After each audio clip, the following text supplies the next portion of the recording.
1절에서 15절인데 오늘 호세아 10장 다 합니다. 호세아 10장 1절 텅 빈 나무다. 이스라엘은 나무로 비유했는데 이스라엘 10장 1절에 오면 무슨 나무냐 그러면 이스라엘은 텅 빈 포도나무 자기를 위해 열매를 맺는 나무로다. 두 가지를 말하고 있습니다. 무슨 나무냐? 나무다. 자, 호세아 10장 1절 같이 읽습니다. 이스라엘은 텅 빈 포도나무여 자기를 위해 열매를 맺는 나무로다. 자기 열매가 많은 대로 그가 제단들을 늘렸으며 자기 땅이 좋은 대로 그들이 좋은 형상들을 만들었도다. 이제 기도합시다. 이대하시고 거룩하신 주 하나님 감사합니다. 하나님께서 함께 하시고 도우시고 긍휼을 베풀어 주시옵소서. 늘 저희들을 불쌍히 여기주셔서 하나님의 말씀 참 저희 가운데 풍성히 허락해 주시고 성령을 통해서 깨닫는 마음을 주시길 간구합니다. 아버지는 기록된 말씀을 성령을 통해서 저희 마음판에도 동일하게 기록해 주시고 주님께서 이 말씀을 통해서 저희가 힘을 얻고 더욱더 새롭게 되게 하시고 또 기름 부음이 신선한 기름 부음이 넘치게 해주시고 또 믿음이 많이 자라나고 열매 맺게 해주십시오. 감사드리며 주의 성기도 합니다. 아멘. 예. 오늘은 텅 빈 포도나무요라는 제목으로 말씀을 전하겠습니다. 성경에는 사람이나 민족 또는 왕국을 상징하는 나무들이 있습니다. 나무들이 있어요. 이스라엘은 주로 세 가지 나무예요. 포도나무, 무화과나무, 올리브나무로 묘사됩니다. 주님께서 예레미야 2장 21절에 그럼에도 내가 너를 귀한 포도나무 곧 온전히 올바른 씨로 심었거늘 내가 어찌 내게 낯선 포도나무 즉 변질된 초목이 되었느냐. 주님께서 이스라엘을 귀한 포도나무, 귀한 노블리스트 가장 귀한 포도나무로 심었다.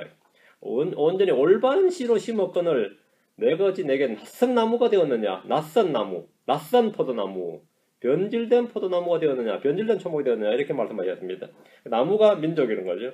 주님은 가나안 땅을 포도원으로 비유하시고 이스라엘 민족을 귀한 포도나무로 가졌습니다. 그런데 그 나무가 변질이 되어가지고 낯선 포도나무가 되어버렸습니다. 나무가 변질된다. 어떻게 된 거죠? 이상하죠. 나무가 변질된다. 이건 환경의 차이로 그렇게 될 수 있죠. 예를 들어서 귤나무가 귤을 맺지 않고 탱자를 맺더라.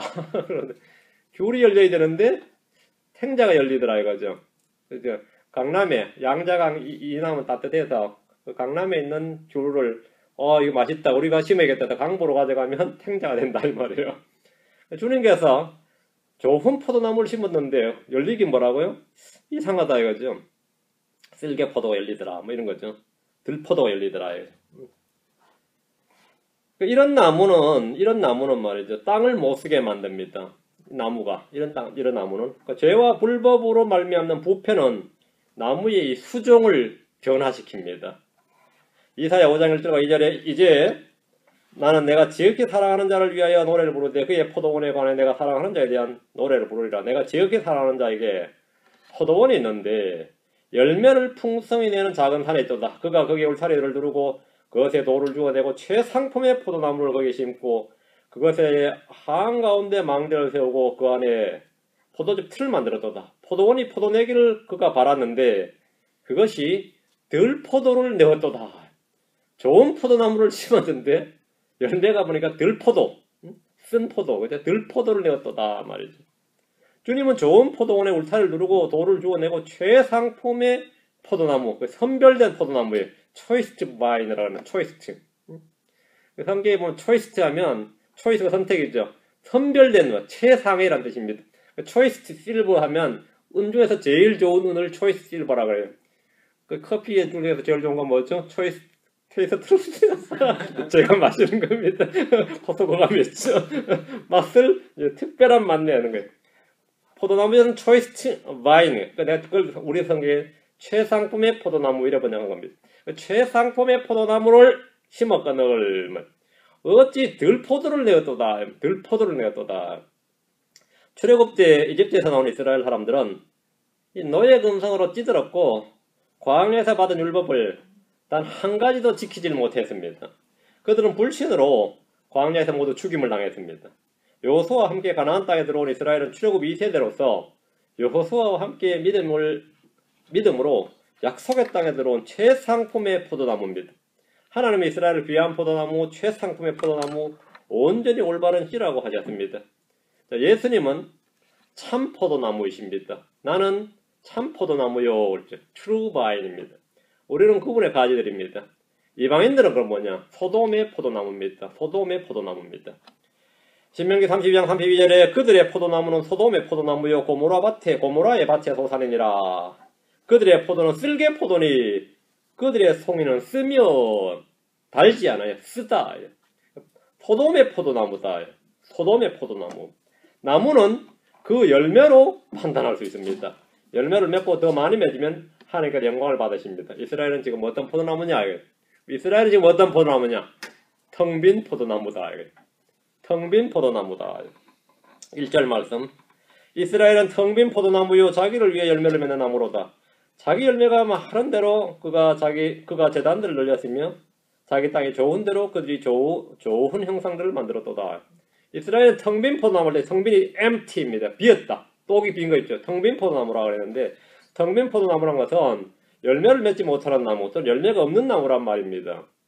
근데 사실 아무것도 열리지 않아서 텅 빈 포도나무가 아니고 쓸모없는 열매만 가득히 열려서 내가 바구니를 수확하려고 갔더니 아무도 담을 게 없어요. 따다 담을 게 없어요. 그게 텅 빈 포도나무라는 겁니다.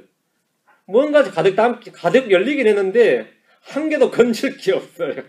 그래서 텅 빈 포도나무니라. 아무도 열리지 않았단 말이고 열리긴 많이 열렸는데 쓸만한 게 하나도 없다 이거죠. 여러분 옷장 열 때 뭐라 그래요? 옷은 많은데 입을 만한 옷이 없구나 그렇죠. 그 옷이 많은 거에 없는 겁니다. 옷이 하나도 없다 그래요. 그렇게 많았다 어딨냐 그러면 입을 옷이 없다 이러죠. 반찬이 테이블 위에 잔뜩 있는데 먹을 만한 게 하나도 없나? 먹을 만한 게 하나도 없냐 그러죠. 열매는 잔뜩 열렸는데 쓸만한 열매가 하나도 없다 이거. 텅 빈 포도나무다 이거. 자기를 위해 열매를 맺는 나무로다 했는데 이 말씀대로 이들은 뭔가 열매를 맺기는 맺었습니다. 자기를 위해 열매를 맺었다. 의의 열매, 화평의 열매, 성례의 열매를 맺은 게 아니라 죄와 불법으로 말미암는 육신의 열매들이었습니다. 헛된 열매들이고 거짓의 열매를 맺었습니다. 호세 10장 13절에 오면 너희가 사악함을 경작하여 불법을 거두고 거짓의 열매를 먹었으니 있죠. 거짓의 열매 그렇죠. 하나님께서는 텅 빈 포도나무라고 그러죠. 거짓의 열매가 있다. 불법을 거두고 거짓의 열매를 먹었다 말이죠. 이 말씀대로 그들은 불법을 거두고 불법을 수확하고 말이죠. 거짓의 열매를 먹었다 말이에요. 성경에 보면 사악한 자의 열매 이런 게 나오고요. 사망에 이르는 열매가 나오고 재앙은 곧 그들의 생각의 열매니라 이런 말씀이 나옵니다. 이런 열매들은 하나님께서 뭐라고요? 열매를 안 보니까 텅 빈 포도나무란 말입니다. 텅 빈 포도나무는 주님께서 구하는 열매, 주님이 원하시는 열매를 내지 못하는 나무입니다. 주님으로부터 나야 되는 거예요. 주님으로부터. 그 머리이신 주님, 뿌리이신 주님으로부터 나야 그 열매가 바른 열매입니다. 주님으로부터 나지 않고 주님께 드려지지 않는, 주님께 나지 않는 열매는 열매가 아닌 거죠. 이스라엘은 좋은 포도원에 심겼지만 좋은 포도를 내지 않고 쓸개나무, 쓸개포도, 들포도를 냈습니다. 주님께서 내 안에서 열매를 맺지 아니하는 모든 가지는 그분께서 제거하시고 이 말씀대로 자기를 위해 자기에게 열매를 맺는 것이 아니라 그리스도 안에서 하나님께 열매를 맺어야 됩니다. 자기를 위해 열매를 맺는 나무는 텅 빈 포도나무입니다. 오늘날 사람들의 모든 중심, 모든 기준, 모든 관심은 자기입니다. 누구나 아닌 것 같아도 자기. 엄청나게 자식을 사랑하는 사람 같아도 사실은 자기를 사랑하는 거고 남편을 사랑하는 것 같아도 잘 없지만 자기를 사랑하는 거 자기입니다. 실제로. 자기. 자신을 높이고 자기를 자랑하고 자기를 사랑하고 자기를 섬기고 자기를 꾸미고 자기를 위해서는 무엇이든지 다 합니다. 무엇은 다 해요. 자기를 위해 선생들을 많이 쌓아두기도 하고 자기를 술에 내주거나 음행에 내주는 일도 있습니다. 자기 영광을 구하고 자기 이익을 추구하며 삽니다. 자기 배를 섬기며 삽니다. 이런 사람을 성경은 어떤 나무? 거목이라고 그러잖아요. 텅 빈 포도나무다. 텅 빈 포도나무다. 쓸모없는 나무다 이 말입니다. 텅 빈 포도나무다 이렇게 말합니다. 우리 주님께서는 그런 나무를 텅 빈 포도나무라 그러고 세상 사람들은 뭐라 그래요? 거목이니 뭐. 자, 다 큰 나무를 성목이라 그럽니다. 제 이름이 성목인데 그 성목은 아니고요. 성목이라 그러면 다 큰 나무란 말이에요. 그런 나무가 주님은 그런 나무를 텅 빈 나무라 그럽니다. 우리가 자기를 위해 할 일은 딱 하나입니다. 자기를 낮추고 날마다 자기를 부인하고 자기 십자가를 지고 주님을 따르는 겁니다. 그것이 주님이 바라시고 기뻐하는 열매를 맺는 방법입니다. 크리스천들은 삶의 좌우명을 할 수 있는 것이 있습니다. 크리스천들의 삶의 좌우명, 그건 자기를 위해가 아니고 뭐죠? 항상 주님을 위해. 주님께서 먹든지 마시든지 무엇을 하든지 뭐라고? 하나님의 영광을 위하여 하라 이랬습니다. 먹든지 마시든지 무엇을 하든지 다 하나님의 영광을 위하여 하라. 그죠? 고린도서 10장 31절에 그런 너희가 먹든지 마시든지 무엇을 하든지 다 하나님의 영광을 위하여 하라 했습니다. 살아도 주를 위해 살고 죽어도 주를 위해 죽는다. 살든지 죽든지 우리 주의 것이로다. 로마서 14장 7절 8절에 우리 중에 아무도 자기를 위해 살지 아니하고 또 아무도 자기를 위해 죽지 아니하는도다. 우리가 살아도 주를 위해 살고 죽어도 주를 위해 죽나니 그러므로 살든지 죽든지 우리가 주의 것이로다.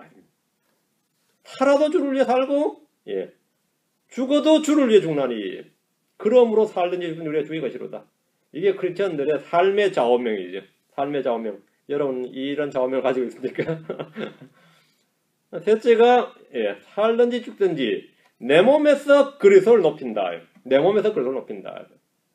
빌립보서 1장 20절에 나의 간절한 기대와 소망에 따라 내가 아무 일이든지 부끄러워하지 아니하고 항상 그러하였듯이 지금도 온전히 담대하여 살든지 죽든지 내 몸에서 그리스도를 높이고자 하나니 내 몸에서 그리스도를 높이고자 하나니. 네 번째, 무엇을 하든지 말에나 행위에나 예수님의 이름으로 한다.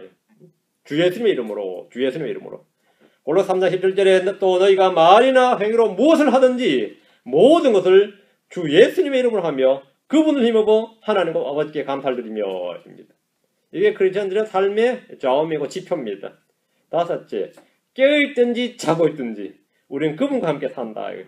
데살로니가서 5장 10절에 그분께서 우리를 위해 죽으셨으니 이것은 우리가 깨어있든지 자고 있든지 자신과 함께 살게 하려 함이라. 이게 말씀 침례교회 좌우명이라고 해놨는데 기억하는 사람이 있는지 모르겠어요. 10년 전부터 제가 우리 교회는 이 5가지가 우리 교회 좌우명이다 이렇게 놨어요. 우리 교회 좌우명이다. 교회마다 막 표가 있잖아요. 해마다. 우리 해마다 표 안 정하고 이게 다입니다. 이게 전부예요. 자, 다시 호세아 10장으로 1절에 자기 열매가 많은 대로 그가 제단들을 늘렸으며 자기 땅이 좋은 대로 그들이 좋은 형상들을 만들었도다. 이 자기 열매는 의의 열매나 화평의 열매나 성례의 열매가 아닙니다. 자기 열매는 하나님과 아무런 관계없이 자기가 자기에게 자기를 위해 맺는 열매입니다. 이스라엘이 늘린 제단들은 주의 제단이 아니라 바알이나 우상들을 섬기기 위한 제단들이었습니다. 제거하고 없애야 할 제단들을 그들은 계속해서 늘렸습니다. 계속 늘어나는 거예요. 자기 땅이 좋은 대로 그들이 좋은 형상들을 만들었습니다. 1절을 보면 반복해서 이스라엘에 주 하나님을 얻고 자기란 말이 나옵니다. 그렇죠? 자기 열매, 자기 제단, 자기의 땅. 온통 자기죠. 자기를 위해. 자기. 이 셀프란 말이죠. 마음속에 하나님 없는 이들, 생각 속에 하나님 누기를 싫어하는 이들은 항상 그 특징이 자기로 가득합니다. 에고이스트죠. 자기로 가득해요. 자아로 충만하단 말이죠. 자기가 전부입니다. 제단들을 늘리고 좋은 형상들을 만들었다는 것은 이스라엘의 완전한 배교를 보여줍니다. 율법을 통해 주님 말씀하시기를 너희는 너희를 위해 우상들이나 새긴 형상들을 만들지 말고 너희를 위해 서 있는 형상을 세우지 말며 너희 땅에 돌로 된 형상을 세우고 그것에게 절하지 말라. 나는 주 너희 하나님이니라. 이렇게 말씀하셨습니다. 형상을 만들지도 말고 세우지도 말고 그것에 절하지도 말라. 이게 주님이 율법에서 명령한 명령입니다. 그런데 계속 제단들을 늘리고 형상들을 만들어야 되었습니다. 형상들을 만들어야 돼요. 2절입니다. 그들의 마음이 나뉘었으니 그들의 마음, 이스라엘의 마음이 나뉘었다는 겁니다. 이제 그들이 잘못한 자로 드러나리라. 드러나리라 이랬습니다. 그분께서 그들의 제단들을 파괴하시고 그들의 형상들을 못쓰게 하시리니. 주님은 마음이 상한 자들을 어떻게 하시죠? 싸매시고 치유하십니다. 마음이 상한 자들을 싸매시고 치유하시는 분입니다. 그 마음이 상한 자들에게 기름을 부어주시는 분이죠. 한국 사람들은 표현이 좀 독특한데 주로 쓰는 표현이 속 상한다 그래요. 속이 상한다. 속이 썩어 문드러진다. 속이 타들어간다. 속이 말이 아니다. 이 표현이 온통 속이라는 표현을 쓰는데 그 표현이 마음입니다. 이게 마음이에요. 시편 147편 3절에 마음이 상한 자들을 고치시고 그들의 상처를 싸매시는도다. 마음이 상한 자들을 주님은 고치신다. 이사야 61장 1절에는 그분께서 나를 보내신 것은 마음이 상한 자를 싸매고 포로된 자들에게 자유를, 결박된 자들에게 감옥에서 노임을 선포하게 하려 함이요. 마음이 상한 자들을 싸매고. 시편 34편 18절에는 주께서는 상한 마음을 가진 자들에게 가까이 계시며 통회하는 영을 가진 자들을 구원하시느니라. 마음이 상한 것은 치유와 위로의 대상이고 주님이 싸매주시고 기름 부어주십니다. 양심이 화인 맞은 이들은 마음이 완악해지지 상하지 않습니다. 마음이 상한다는 것은 이건 뭐죠? 이거 순수한 사람이에요. 마음. 이스라엘은 마음이 상한 것이 아니라 지금 본문에 뭐라고 했죠? 그들의 마음이 어땠다고요? 나뉘어졌으니, 그들의 마음이 나뉘어졌으니 이렇게 말합니다. 이것은 죄입니다. 마음이 broken heart는 죄가 아닙니다. divided heart, 마음이 상한 것이 죄입니다. 마음이 나뉘었다. 대언자 엘리야는 백성들 앞에서 너희가 어느 때까지 두 의견 사이에서 머뭇거리려느냐, 만일 주께서 하나님이면 그분을 따르려냐, 만일 바알이 하나님이면 그를 따를지니라 이렇게 외쳤을 때 백성들의 반응이 뭐였습니까? 그에게 한마디도 응답하지 아니하더라 이랬습니다. 그게 더블 마인드죠. 마음이 나뉘어졌다는 것은 사도 야고보가 말한 대로 두 마음을 품은 자들입니다. 이건 아주 나쁜 겁니다. 이건 아주 나쁜 거예요. 야고보서 1장 8절과 4장 8절에 보면 두 마음을 품은 사람은 자기의 모든 길에서 안정이 없느니라 했습니다. 두 마음을 품은 사람은 안정이 없다. 야고보 4장 8절에 하나님께 가까이 나아가라. 그리하면 그분께서 너에게 가까이 오시리라. 너희 죄인들아 너희 손을 정결케 하라. 두 마음을 품은 자들아 너희 마음을 순결하게 하라. 두 마음을 품은 자들은 뭐라? 마음을 순결하게 하라. Single eye, single mind, single heart입니다. 그 킹제임 성경에 다 싱글인데 싱글이 혼자죠. 한계란 말이에요. 한계. 단일한 마음, 단일한 눈이라 이게. 마음은 하나여야 된다. 사람은 누구도 하나님과 만몬을 겸하여 섬길 수 없습니다. 디바이디드 heart는 없다 이거죠. 사람은 누구도 하나님과 세상을 동시에 사랑할 수 없습니다. 세상과 친구가 되는 것은 하나님과 원수가 되는 겁니다. 성도는 누구도 육신과 성령을 함께 따를 수가 없습니다. 육신과 성령은 서로 대적합니다. 그들의 마음이 나뉘어졌으니 이제 그들이 잘못한 자로 드러나리라 했는데 마음이 그 사람의 어떠함을 결정합니다. 마음이 나뉘어지면 어떻게 된다고요? 그 사람은 오류의 사람이에요. 잘못한 사람입니다. 한국 사람은 뭐라죠? 능구렁에 들어있다 그러죠. 안 그래 뭐라 그러죠? 음흉한 사람이다. 음흉한 사람이다. 그러죠. 마음이 나뉘어진 사람. 마음이 그 사람의 어떠함을 결정한다. 마음이 악하면 악한 자로 드러나고 마음이 더러우면 더러운 자로 드러납니다. 우리는 행위나 일로 사람을 판단하지만 하나님은 그 전에 마음을 보시고 그 마음으로 그 사람을 판단하십니다. 마음이 나뉘면 잘못한 자로 드러납니다. 불신자들도 두 마음을 품은 자는 딴 마음을 품은 자다 이렇게 말합니다. 두 마음을 품은 자를 뭐라 그러죠? 딴 마음을 품은 자. 다른 생각을 가졌다 이런 말. 성도들은 언제나 단일한 눈, 단일한 마음을 가져야 됩니다. 다시 2절. 그분께서 그들의 제단들을 파괴하시고 그들의 형상들을 못쓰게 하시리니. 이스라엘은 자신들을 위해 자신들이 만든 제단들에다 분향하고 헌물 드리고 우상을 섬겼습니다. 주님은 그것들을 다 파괴하시고 그들이 만들 형상을 못쓰게 하십니다. 이들은 모두 전쟁으로 죽거나 포로가 되어 끌려가게 되기 때문입니다. 아시리아 이스라엘은 아시리아가 이스라엘을 치는 이 전쟁은 말이죠. 영토 분쟁이 아닙니다. 아시리아 이스라엘 치는 전쟁, 영토 분쟁이 아니라 이스라엘의 범죄와 불법에 대한 하나님의 심판을 집행하는 전쟁이었습니다. 좀 독특한 전쟁이었던 거죠. 보통 일반적으로 전쟁은 그 나라의 자원을 뺏거나, 그렇죠? 뭐 주권을 뺏거나 뭐 그런 거예요. 한국도 지금 마찬가지, 지금 뭐 100년 전에도 그렇고 지금도 옛날도 마찬가지인데 중국이나 러시아와 일본이 한국을 막 할 때 100년 된 이야기죠. 근데 어떤 외교관이 너희들 그러지 말고 빨리 미국하고 손잡으라 그러세요. 근데 미국은 그때 한국에 크게 큰 관심이 없었어요. 어느 놈이 우리 지배하는 거하고 뭔 상관이냐. 다 똑같지 그랬을 때 미국하고 손잡으면 미국이 너희를 지배하면 미국은 너희 땅은 안 뺏는다 이거예요. 응? 그러니까 일본이나 중국이나 러시아는 너희 영토에 관심이 있다 이거예요. 그럼 미국이나 영국한테 지배를 받으면 영토에는 최소한 영토는 안 빼앗긴다 이거예요. 영토에는 관심이 없으니까 거기하고 손잡아라. 근데 그 말은 맞는 말이에요. 그 지금도 마찬가지예요. 뭐 어쨌건 저쨌건 하든 간에 미국 뭐라고 한국을 휩쓸든 말든 간에 최소한 땅은 안 빼앗긴다고. 뭔 말이겠죠? 왜? 땅을 빼앗을 생각을 안 하니까. 그냥 이득을 취하려고 하는 거죠. 이득, 친미 정부를 세워서 이득을 취하든지 그런 건 맞는데, 땅을 빼앗을 생각은 안 한다는 거죠. 그러나 다른 나라는 틀리다. 그 죽은 나라는 그게 아니에요. 응? 당장 땅을 빼앗는다는 거죠. 응? 그렇죠? 근데 이스라엘은, 아시리아가 이스라엘 침공했는데, 그럼 어떻게 되냐면, 아주 이스라엘을 그냥 세금을 거둔다든지, 그냥 그들을 식민지로 지배한다든지, 이런 차원이 아니었다는 거죠. 철저히 부숴나가는 거예요. 이 나라가 마치 전염병이 가득한 나라처럼 말이죠. 다 불태우고 다 부숴나가는 거예요. 일반적으로 외적들은 전쟁 때에 말이죠. 그들 재산은 몰수하고 사람은 죽여 그래도 제단이나 형상을 파괴하지 않습니다. 그러나 아시리아는 이스라엘에 들어와서 성벽이나 도시들 요새뿐 아니라 제단들, 산당들 형상을 철저히 파괴했습니다. 독특하죠? 왜 파괴했어요? 지들도 하나님 믿는 사람도 알잖아. 자기들도 우상숭배 국가라고요. 아시리아 자체가. 응? 지들도 우상숭배 국가고 와보니까 자기들 동네에 있던 산당이 여기도 있고 그러면 그게 그거 아니에요. 근데 왜 불태우고 아주 박살을 내는 거냐고요. 이상하잖아요. 그래서 하나님의 심판이었기 때문입니다.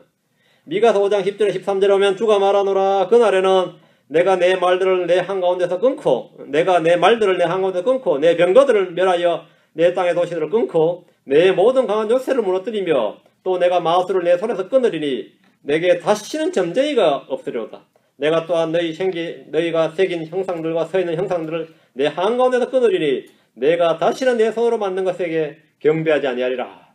경배할 수가 없는 거지. 다 부서져 버리니까. 이스라엘을 침공한 아시리아나 유다를 공격한 바빌론은 철저히 이스라엘의 우상들과 불법들을 제거했습니다. 이교도가 들어와서 이스라엘의 마술과 점쟁이를 끊고 새긴 형상들을 끊어버렸습니다. 하나님께서 하시는 일이 얼마나 놀라운지 보십시오. 대환란 때도 마찬가지입니다. 주님은 대환란을 통해서 이스라엘을 정리하시고 그 땅의 모든 부정한 것들을 그 땅에서 사라지게 하십니다. 독특한 이야기죠. 한국에서 한국 사람이 얼마나 미신적입니까? 한국 사람이 정말 너무너무 미신적인 거예요. 이 미신타파, 요시아와 같이 개혁정책을 편한 사람이다. 이게 누군 줄 아세요? 이게 박정희입니다. 이 양반은 기독교인도 아닌데 지금 탈레반 못지않는 미신협파 정책을 한 겁니다. 이 사람은 불교도예요. 불교도인지 무교인지 모르겠지만 어쨌든 기독교는 아닙니다. 그런데 이승만 씨는 기독교였지만 이승만 씨보다 훨씬 더 강력하게 한국에 있는 미신을 다 타파하고 종교를 관리하기 시작했어요. 특히 사교들을 엄청나게 없앴죠. 그리고 일본서 넘어온 섬나라 종교라고 하더라. 씨를 말리다시피 한 그런 사람이 있었어요. 외색으로 된다 그래가지고 아주 무당들 산당들 다 제거하고 쓸어버린 사람들이 철저하게 그렇게 했어요. 요시야 같은 사람이 하나 있었어요. 그 사람 자식이 잘났다는 건 아니고 잘 먹고 잘 살자니까 그런 게 전부 해악이더라고요. 그와 같은 비슷한 논리로 중국이 미신의 나라, 진짜 마귀들의 나라입니다. 중국 사람들이 그렇게 용을 숭배하고 중국을 어떻게 살 수가 없어요. 이거를 중국을 제대로 한번 쓸어준 사람이 하나 있는데 그게 모택동이에요. 공산주의를 만들어가지고 공산주의가 되면서 종교를 탄압했는데 물론 기독교, 불교도 다 탄압했지만 모든 미신까지도 다 어쨌든 수십 년을 박해한 거죠. 유물론이라는 게 그래요. 그래서 가장 큰 공로는 무슬림이 중국에 드는 걸 막아버린 거예요. 만약 그때 모택동이 아니었으면 지금 중국 반은 무슬림이라 그래요. 하도 그때 무슬림 확장 정치하는데 지금도 국경지역은 무슬림이 엄청나요. 근데 강력한 공산주의 정책으로 말미암아서 아예 종교 자체를 해악시해버렸기 때문에 그런 게 뭐죠? 물론 엄청나게 독재자고 나쁜 말 했죠. 그런 건 나중 문제고 이건 요 관점에서만 말이죠. 그 땅에 부정한 것들을 그 땅에서 사라지게 한 사람들이 위대한 왕들이 아니더라는 거예요. 오히려 독재자들이고 이런 사람들이야. 그래서 이스라엘의 산당들을 누가 제거했냐면 이스라엘 왕이 아니더라는 거죠. 유다의 산당들을 누가 제거했어요? 바빌론이 제거하더라는 거예요. 바빌론의 느부갓네살이 아주 다 불태워버렸다 이거죠. 그 형상들 다 쓸어버리고. 스가랴 13장 2절에 만군의 주가 말하노라. 그날에 내가 그 우상들의 이름들을 그 땅에서 끊어. 그 우상들의 이름들을 그 땅에서 끊어. 그것들이 더 이상 기억되지 못하게 하며 또 대언자들과 부재한 영을 그 땅에서 사라지게 하리라 했습니다. 지금 이 세상의 종교는 수천 가지가 넘습니다. 수천 수만 가지가 넘는데 대환란 때 적그리스도 형상을 딱 대고 전부 다 적그리스도만 섬겨야 하면 불교도들이 어떻게 할 것 같아요? 목숨 걸고 반대할 것 같아요? 안 합니다. 다 적그리스도에 절을 해요. 그러면 적그리스도 단일 종교가 됩니다. 주님께서 적그리스도를 딱 치면 뭐가 되는 거죠? 세상 깨끗하게 되는 겁니다. 그게 하나님의 방법입니다. 싸그리 쓸어버리는 거죠. 싸그리 쓰는 앞에 누가 하는 거죠? 그건 적그리스도가 해요. 적그리스도가 거짓 대언자가 한다고 세상을 하나의 종교로 만들어줘요. 이 수백 수천 가지 종교, 모든 민족의 종교를 딱 하나의 종교로 만들어준다고. 그게 종교 통합인데 통합하라고. 통합해놔야 나중에 묶어서 쓸 때 편하다고요. 그 종교 통합이 너무 통합이란 것은 심판을 위해서 단을 묶는 것과 같습니다. 지들이 단을 묶어놓으면 주시겠어? 어디 담아다? 예. 불에 던지면 되죠. 우상들의 이름을 그 땅에서 끊어 했잖아요. 그 땅에서 끊어. 언제? 그날에. 이게 사실은 교리는 대환란에 말합니다. 주님은 회개 없는 이스라엘에게 징계와 심판이란 대환란을 통해서 그들을 정리하시고 깨끗이 하십니다. 3절입니다. 호세아 10장 3절. 예, 그들이 이러기를 우리가 주를 두려워하지 아니하였으므로 우리에게 왕이 없도다. 그러나 이제 왕이 우리에게 무엇을 하리요 하리라. 우리가 주를 두려워하지 아니하였으므로 이 말은 모든 죄와 불법과 악의 근본 문제가 이거입니다. 요서는 백성들에게 요서 24장 14절에 그럼 우리 이제 주를 두려워하며 성실함과 진실함으로 그분을 섬기라. 너희 조상들이 강 저편과 이집트에서 섬기던 다른 신들을 제거하고 너희는 주를 섬기라. 이제 주를 두려워함으로 성실함과 진실함으로 그분을 섬기라. 주를 두려워함을. 이게 핵심입니다. 그래 이스라엘은 처음부터 멸망 때까지 주를 두려워해 본 적이 없습니다. 열왕기하 17장 34절에 보면 이날까지 이스라엘이 건국되고 지금까지 이날까지 그들이 예전의 관습대로 행하여 주를 두려워하지 아니하며 또 주께서 이스라엘이라는 이름을 주신 야곱의 자손에게 친히 명령하신 것 즉 그들의 법규와 그들의 규례와 율법과 명령을 따라 행하지 아니하니라. 이날까지 주를 두려워하지 않고 주님 주신 법규를 행하지 아니하더라. 주를 두려워하는 것이 지식의 시작이고 명철이라고 성경은 말합니다. 자, 시편 111편 10절, 112편 1절, 두 절 봅니다. 시편 111편 1절, 10절, 시편 111편 10절. 다음은 뭐 한 장만 넘기면 되니까요. 111편 10절. 주를 두려워하는 것이 지혜의 시작이라. 그분의 명령들을 행하는 모든 자에게는 좋은 명철이 있나니 그분을 찬양하면 영원토록 지속되는도다. 주를 두려워하는 것이 뭐다? 지혜의 시작이라 합니다. 112편 1절. 너희는 주를 찬양하라. 주를 두려워하며 그분의 명령들을 크게 즐거워하는 자는 복이 있도다. 주를 두려워하며. 사람들의 눈에 주를 두려워하는 것이 지혜의 시작이고 그 두려움이 악을 멀리하게 하고 죄를 미워하게 합니다. 이 시대의 크리스천들은 하나님은 사랑이신 나를 외치면서 정작 주의 두려움에 대해서는 무지합니다. 주를 두려워하는 것이 무엇인지 모르는 이들이 대부분입니다. 자, 시편 115편 갑니다. 11절, 13절. 시편 115편 11절, 13절. 주를 두려워하는 자들아 너희는 주를 신뢰하라. 그분은 그들의 도움이시오. 그들의 방패시로다. 성경은 성도들을 걸어서 뭐랬죠? 주를 두려워하는 모든 자들아, 주를 두려워하는 자들아 이렇게 부릅니다. 성도들아 이렇게 부르면 되는데 주를 두려워하는 자들아 이렇게 부르죠. 여러분은 주를 두려워하는 자들입니까? 그렇다면 주를 신뢰할 때 그분이 도움이시고 방패가 되십니다. 13절. 작은 자든 큰 자든 주를 두려워하는 자들에게는 그분께서 복을 주시로다. 복을 받는 방법 뭐죠? 주를 두려워하는 자들에게는 합니다. 주를 두려워하는 자들에게 주님은 복을 주십니다. 이로와서 128편 1절 4절. 시편 128편 1절 4절. 주를 두려워하며 그분의 길들로 걷는 모든 자는 복이 있나니. 주를 두려워하며. 4절. 보라 주를 두려워하는 자는 이와 같이 복을 받으려다. 그렇죠? 주를 두려워하는 자는 복을 받습니다. 복을 주십니다. 그럼 주를 두려워하는 게 뭡니까? 주를 두려워하는 게 어떻게 하는 거예요? 달달달 떠는 거예요? 물론 떠는 거 좋지. 주를 두려워하는 게 뭐죠? 자신이 주를 두려워하는지 아닌지 이 말씀을 따라서 판단할 수 있습니다. 내가 주를 두려워하는 자인가 아닌지. 자신이 믿음 안에 있는지 입증하는 방법은 느낌이나 체험이 아니라 언제나 기록된 말씀입니다. 언제나 기록된 말씀으로 판단하는 겁니다. 잠언을 펴서 주를 두려워하는 것이 무엇인지 어떤 것이 지금 잠깐 살펴보고 이제 다시 호세아서 본문 가겠습니다. 잠언 1장 7절. 여러분 옆에다가 마킹을 딱딱 해놓으세요.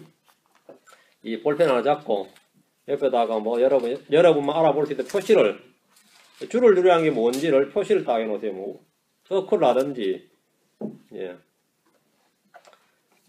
주를 두려워하는 것은 지식의 시작입니다. 주를 두려워하는 것이 지식의 시작이거늘 어리석은 자들은 지혜와 공개를 멸시하느니라. 주를 두려워하는 것이 뭐냐? 지식의 시작이다. 자, 8장 13절. 자, 주를 두려워하는 것이 뭐지? 정의가 딱 나옵니다. 자, 8장 13절. 주를 두려워하는 것은 뭐다? 악을 미워하는 것이니라. 나는 교만과 거만과 악한 것과 비뚤어진 입을 미워하느니라. 주를 두려워하는 것은 악을 미워하는 것이니라. 악을 미워하는 것. 이것이 주를 두려워하는 겁니다. 뒤로 갑니다. 9장 10절. 9장 10절. 주를 두려워하는 것이 지혜의 시작이요. 거룩한 것들을 아는 것이 명철이니. 주를 두려워하는 것이 지혜의 시작이다. 10장으로 갑니다. 오른쪽 넘겨서 10장 27절. 주를 두려워하는 것이 사람의 날들을 길게 하거니와 사악한 자 했으면 짧아지로다. 주를 두려워하는 것이 사람의 날들을 길게 한다. 장수의 비결입니다. 뒤로 하면 잠언 14장 27절. 14장 27절. 주를 두려워하는 것은 생명시험이라. 탐의 올무들에서 벗어나게 하느니라. 주를 두려워하는 것이 생명시험이다. 15장으로 갑니다. 3페이지 넘겨서 15장 33절. 주를 두려워하는 것은 지혜의 훈계니 명예에 앞서 겸손이 있느니라. 자, 정리합시다. 주를 두려워하는 것이 지혜의 시작이고, 주를 두려워하는 것은 악을 미워하는 것이고, 주를 두려워하는 것은 지혜의 시작이고, 주를 두려워하는 것은 사람의 날들을 길게 하고, 주를 두려워하는 것은 생명시험이다. 주를 두려워하는 것이 지혜의 훈계입니다. 이스라엘은 이런 주를 두려워하지 않았습니다. 우리에게 왕이 없도다. 다시 호세아로 한다. 우리는 주를 두려워하지 않았으므로 우리에게 왕이 없도다 했는데, 왕이 없도다라는 말은 뭔 말이에요?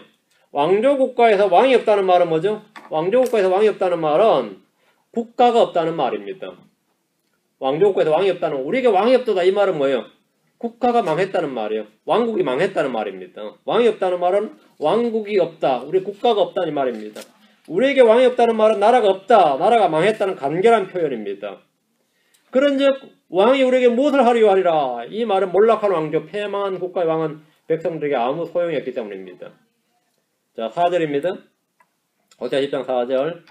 그들이 언약을 맺을 때에 거짓으로 맹세하며 말들을 하였으니 이와 같이 심판이 박고랑의 독초같이 일어나는도다. 이스라엘은 하나님과 피로 맹세 언약을 맺고 그분을 섬기고 율법을 지켜 행하겠다고 했습니다. 그래서 그렇게 말을 했어요. 하나님은 그들이 맺은 언약이 거짓으로 맹세하며 말들을 하였으니 이렇게 하셨습니다. 거짓으로 드러난 거죠. 약속의 현장에서는 굳게 맹세했지만 그들은 그 이후로 주와 주의 율법을 던져버리고 철저히 무시했기 때문입니다. 거짓으로 맹세하며란 말은 그들이 지키려는 노력도 하지 않았지만 그런 의지도 의사도 없었다는 거죠. 그러니까 이거는 거짓으로 맹세했다 이거죠. 어떻게든지 주의 법을 지키려고 애를 쓰고 그 말씀대로 살아보려고 해도 도저히 안 되더라. 뭐 그런 것이 아니라 전혀 그런 마음이나 의지가 없었습니다. 주님께서 그들이 거짓으로 맹세하여 말들을 하였으니 이렇게 하신 이유입니다. 사람이 주님 앞에서 거짓으로 맹세하고 말했다면 그건 어떻게 됩니까? 예, 심판이 임하죠. 이와 같이 심판이 박고랑의 독초같이 일어나는도다 했습니다. 박고랑의 독초는 도시생활만 사람들은 잘 모르겠네요. 시골 사람들은 잘 알죠. 씨를 뿌리지 않아도 잘 자랍니다. 그 사람이 말이죠. 사람이 손을 대는 밭에 아니면 정원에 사람의 손길이 미치는 곳에는 반드시 뭐가 나면 위드, 잡초가 자라요. 사람이 아예 손 안 대는 뭐 광야나 아니면 산이나 사람이 손을 안 대는 들이나 이런 데는 그냥 그런 위드가 안 자랍니다.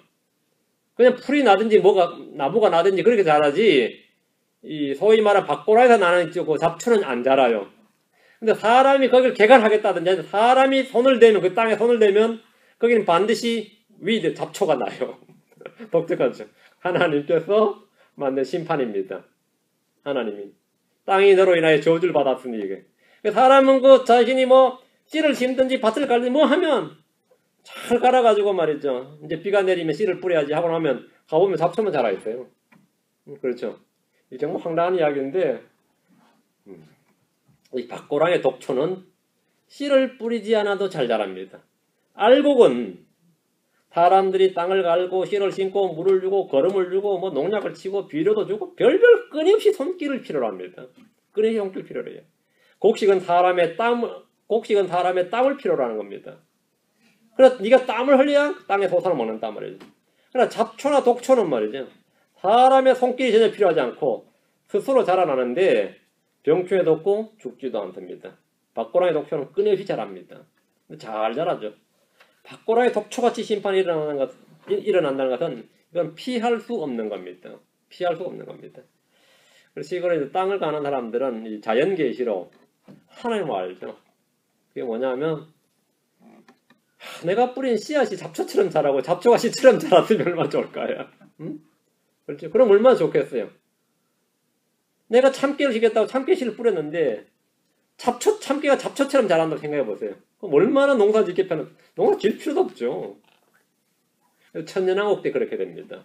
천년왕국 때는 땅에 저주가 풀려서 이 농산물이 그렇게 자라고 잡초가 반대로 가시 엉겅퀴가 반대로 가시 엉겅퀴 키우려면 사전정성을 쌓아야 돼요. 뭔 말인지 알겠어요? 가시 엉겅퀴를 키우려면 아주 귀한 것이다 이거 말이지. 잘 안 큰다고요. 그러면 지금은 뭐 어때? 금방 그냥 뭐 우거져 버리죠. 저희 할머니도 이제 시골에서 농사 지을 때 저한테 한 말이 그거였어요. 반대했으면 좋겠다. 그런 말 자주 하셔요. 반대했으면. 그럼 저도 이제 어린 마음에 그럼 뭐 농사 지을 필요도 없죠. 농사 지을 필요도 없죠. 뭐 저절로 다 되는 거. 응? 그걸 언제 되냐면 천년왕국 때 때예요. 주님께서 오셔야 그게 그런 게 됩니다. 천년왕국 때 그게 됩니다. 밭고랑의 독초같이 일어나는 도다. 밭고랑의 독초같이. 농경민족이었던 이스라엘은 이 말씀 들을 때 이제 황당하죠. 심판이 밭고랑의 독초같이 일어나는 도다. 피할 수 없는 겁니다. 그리고 신속하게 그냥 자라납니다. 싹 자라나죠. 5절 사마리아의 거주민들이 베다웬의 송아지들로 인하여 두려워하리니 이는 거기의 영광이 그것을 떠났으므로 거기에 백성이 그것을 두고 애곡하며 그것을 기뻐하던 거기에 제사장들도 그리할 것이기 때문이라. 사마리아의 거주민들은 베다웬의 송아지를 섬겼습니다. 하나님은 베델의 송아지로 말씀하지 않으시고 이 베다웬의 송아지를 이렇게 말씀하시는데 베다웬은 베델의 동쪽 편에 있는 작은 도시입니다. 거기에 영광이 그것을 떠났으므로 이 말씀은 그들이 세워둔 금송아지를 아시리아가 전리품으로 취해가 버린 걸 말합니다. 조상 대대로 그들이 섬기던 금송아지를 아시리아에 빼앗겨 버렸습니다. 전쟁 때 말이죠. 그날의 국보나 보물에 해당하는 문화재를 약탈하고 전리품으로 취해가는 일은 언제나 있는 일입니다. 언제나 있는 일. 우방도 필요 없어요. 응? 한국전쟁 때 미국이 한국의 보물들을 많이 탈취해 갔습니다. 이번에 오바마 대통령이 뭐 국보금 몇 점을 돌려준다고 그러더라고요. 언제 가져간 건데? 6.25 때 가져간 거예요. 6.25 때 가져간 거예요. 프랑스도 가져갔고 영국도 다 가져갔습니다. 지금 영국 대영박물관에 영국 게 몇 개 있어요? 영국 거 없어요. 다 이집트고 중동에 있는 거. 2차 세계대전, 1차 세계, 2차 세계대전 그때 제국주의 할 때 말이죠. 다 빼앗아 간 거 아니에요. 이집트에서 돌려달라고 돌려주겠어요? 어? 안 돌리지. 중국과 대만을 보세요. 중국이 얼마나 문화재가 많은 나라에 그 문화재들 어디다 빠져나가겠어요? 중국을 약탈한 나라가 한둘이어야지. 그래도 워낙 많으니까 남아있는데 대만의 장개석이가 대만을 도망가면서 이 양반이 또 그쪽은 머리가 밝았어요. 군사들보다 문화재를 먼저 대만으로 옮겼어요. 지금 대만 국립박물관이 중국의 문화재가 다 있습니다. 중국 입장에서 미칠 지경인 거죠. 이 대만의 자금성에 있어야 될 이 국보들이 전부 다 대만에 있다고. 그리고 여러 번 좀 돌려달라고 이야기했죠. 좀 돌려주고 할 것도 없죠. 거기는 이집트가 돌려달라고 돌려주는 거 아니죠. 근데 아시리아가 이스라엘을 나갔는데 이스라엘 왕궁의 보물들은 다 여기 가져가는 것이고 그 금송아지를 섬기고 있는데 그 금송아지를 가져간 거죠. 아시리아는 이스라엘의 금송아지들을 가져갔고 백성들은 자신들의 재단이 파괴되고 자신들이 섬기던 금송아지들이 옮겨진 걸 두려워했습니다. 그게 지금 본문 이야기예요. 사마리아 사람들은 그것을 두려워했고 애곡했는데 거기에 제사장들 역시 그랬습니다. 밥줄이 끊긴 거죠. 금송아지가 없어졌으니까. 그 재단은 파괴되었고 말이죠. 그것을 기뻐하던 거기에 제사장들도 그리할 것이기 때문이라. 거기에 영광이 그것을 떠났으므로 했습니다. 송아지 빼앗겨버린 거죠. 그래서 예를 들어 사원에 금불상 있다고 보세요. 누가 그거 안 떼가겠습니까? 제일 먼저 얼른 떼가버리죠. 그렇죠? 신이 아니거든요. 그거는. 신물도 아니고 신도 아니에요. 그냥 돌덩어리고 쇳덩어리인데 금붙이라고. 금송아지도 그냥 가져가 버린 거죠. 그 왕이 가져가 버린 거죠. 6절입니다. 그것도 아시리아로 옮겨졌어. 아시리아로 옮겨졌어. 문화재 반환 소송해야죠. 아시리아로 옮겨졌어. 아렙 왕을 위한 예물이 되리니 이스라엘이 섬기던 게 왕을 위한 예물이 됐다. 에브라임은 수치를 받고 이스라엘은 자기 계획을 부끄러워하리로다. 금송아지를 아시리아로 옮겼어요. 옮겨진 거죠. 오늘날로 말하면 아시리아 국립박물관에 전시되어서 관광객들에게 보여주는 문화재가 되어버린 겁니다. 반면에 유다에서는 성전에 있던 보물들이 다 바빌론으로 옮겨졌어요. 근데 성전 기명들은 고레스 때 다 반환이 됐어요. 고레스 왕이 다 가져가라 그랬어요. 이건 하나님의 전의 거니까 이거 가져가라고. 그래서 금송아지를 돌려줄 리는 없죠. 그건 없는 거죠. 예. 이스라엘이 숭배해 맞이한테는 이 금송아지들이 말이에요. 아시리아 사람들의 구경거리 정도의 관광품에 불과하더라. 이거죠. 구경거리 정도에 불과했던 겁니다. 베다웬의 송아지들은 아시리아 야레방을 위한 예물이 되었습니다. 에브라임은 수치를 받고 이스라엘은 자기 계획을 부끄러워하려다. 이 말은 멸망한 민족의 비애와 슬픔입니다. 하나님의 백성 택함받은 민족이란 자부심은 수치로 바뀌었습니다. 아시리아와 이집트로 외교전을 펼쳤던 그들의 계획은 지나보니까 완전히 바보였어요.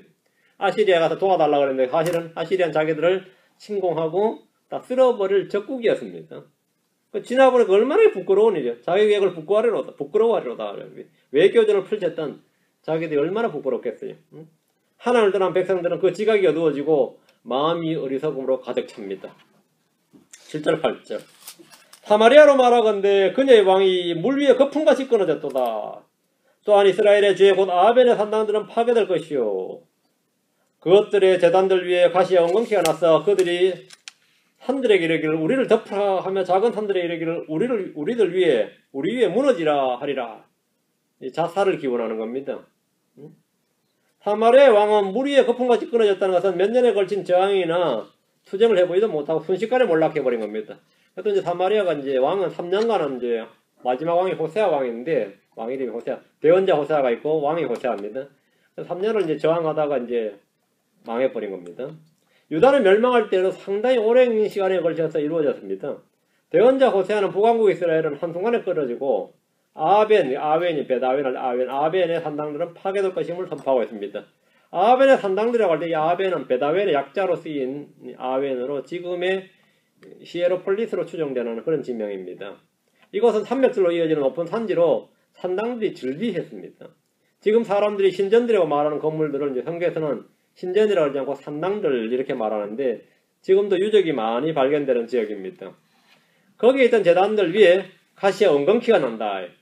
예전엔 그 신전이라 거룩한 곳이라고 그랬는지 몰라도 가시와 엉겅퀴가 나요. 이 말은 이곳에 사람이 살지 않게 되고 참배객도 없고 거기 상주하는 사람도 없다는 말이에요. 찾아오는 사람도 없고 아무도 없으니까요. 그리고 가시와 엉겅퀴가 나는 거죠. 어떤 땅이라도 사람이 살지 않으면 그곳은 가시와 엉겅퀴가 나고 숲이 우거집니다.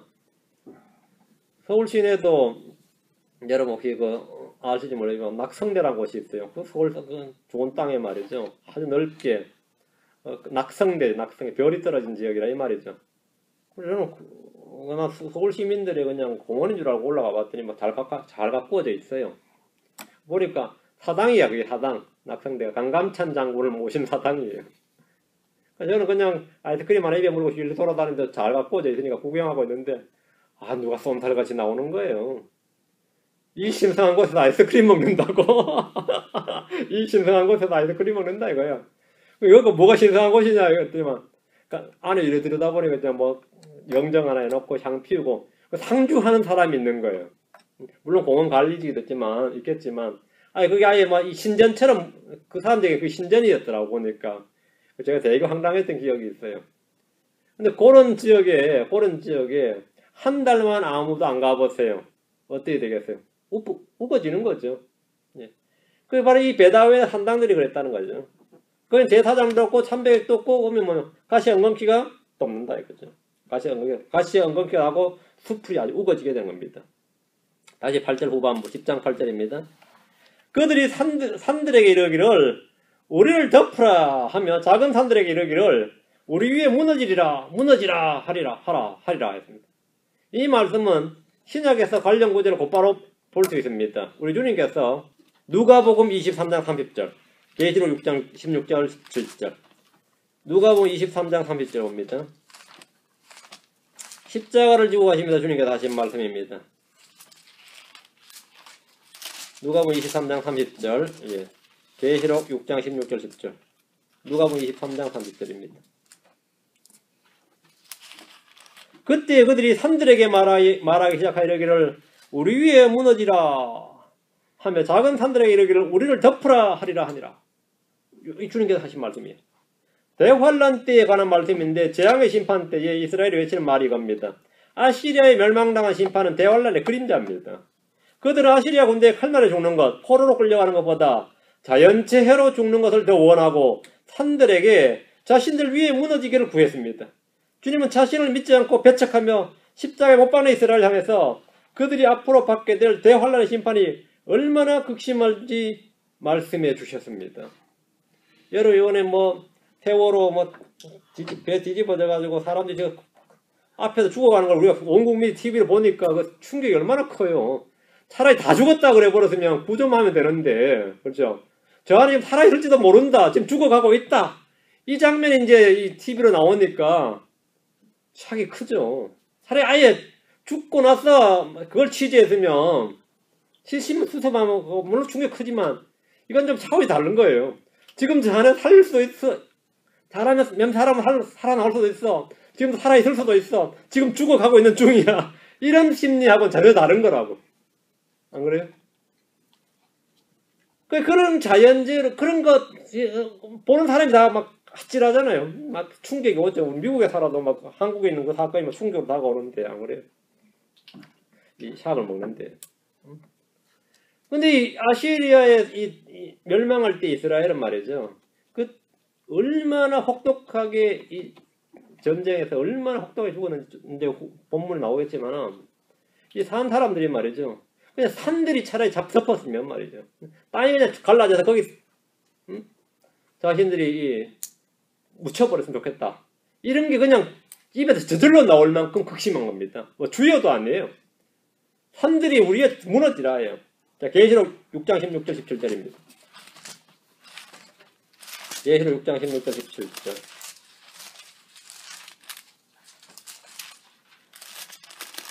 산들과 바위들에게 이르되 우리 위에 떨어져 왕좌에 앉으신 분의 얼굴에서 어린 양의 진노에서 우리를 숨기라.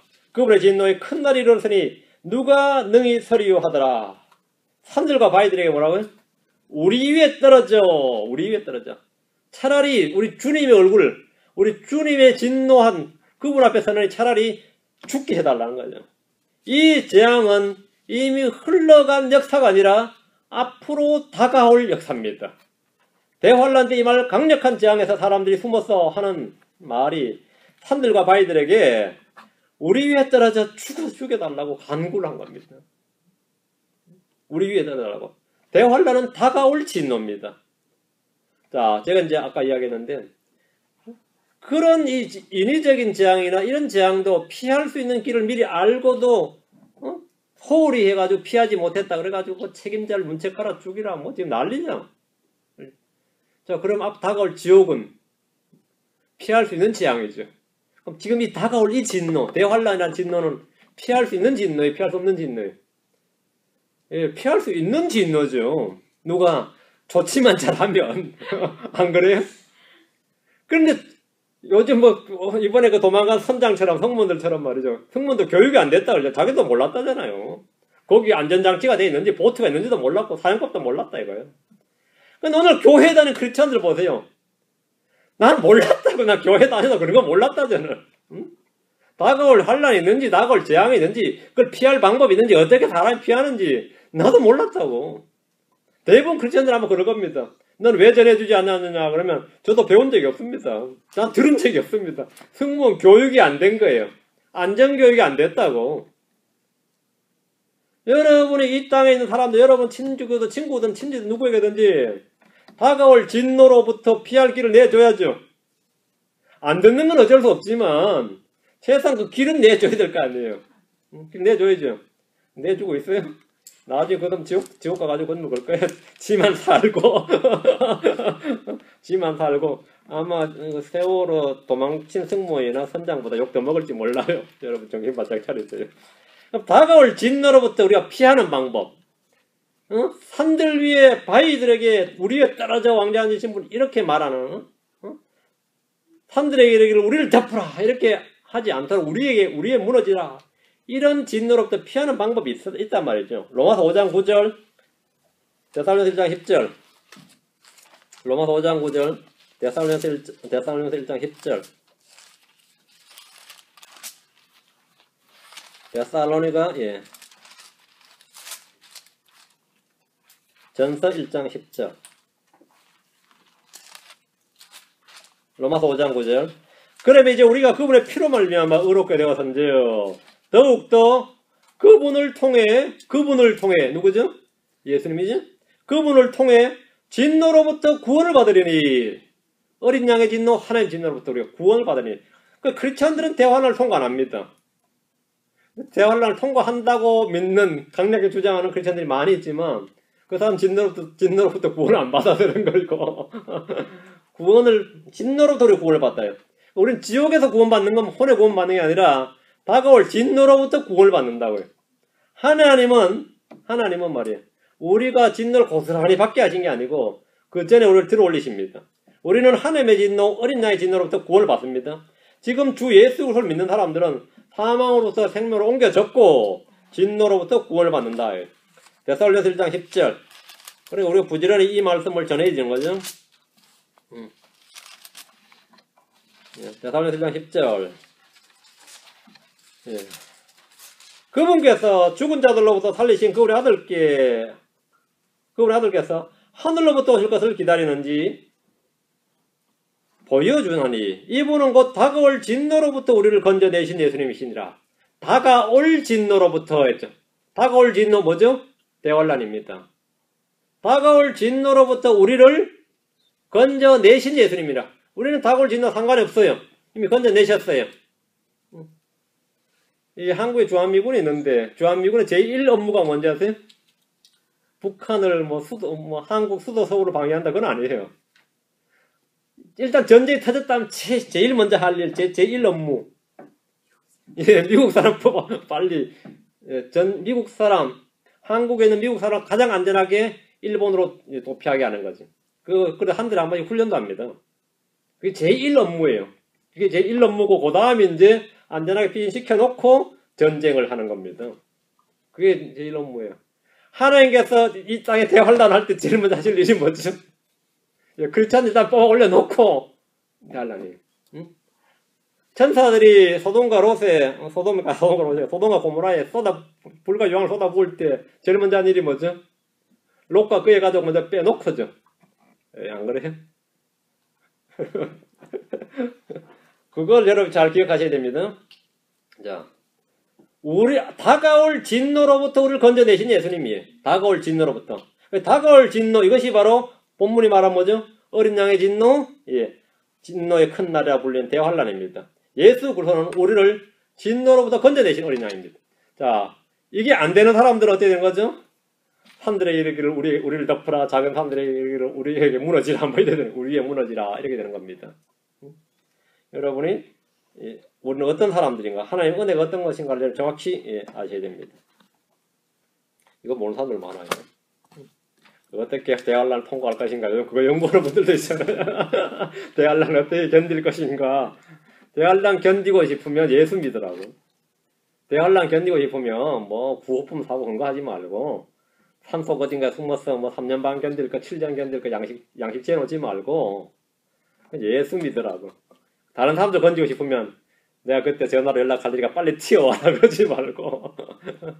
이 대환란 통과로는 굉장히 널리 퍼져 있는 교리입니다. 오류의 교리인데 아마 뭐 한국의 대부분 교리가 대환란 통과할 겁니다.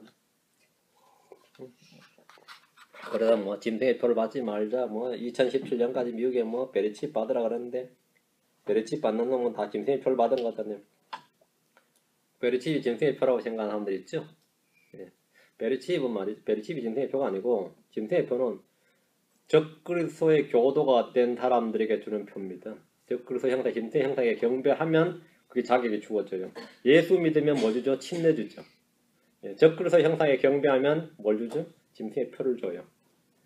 그 표를 받으면 의료보험 혜택을 주는 게 아니고 의료보험 혜택을 주는 게 아니고 적그리스도에게 형상에 경배를 하면 줘요. 뭐죠? 의료보험을 혜택을 주는 게 아니고 물건 뭐 사고 팔 때 쓰는 게 아니고 예. 그래서 적그리스도의 교도가 안 되면 예. 짐승의 표를 못 받아요. 짐승의 표를 못 받으면 뭐가 되죠?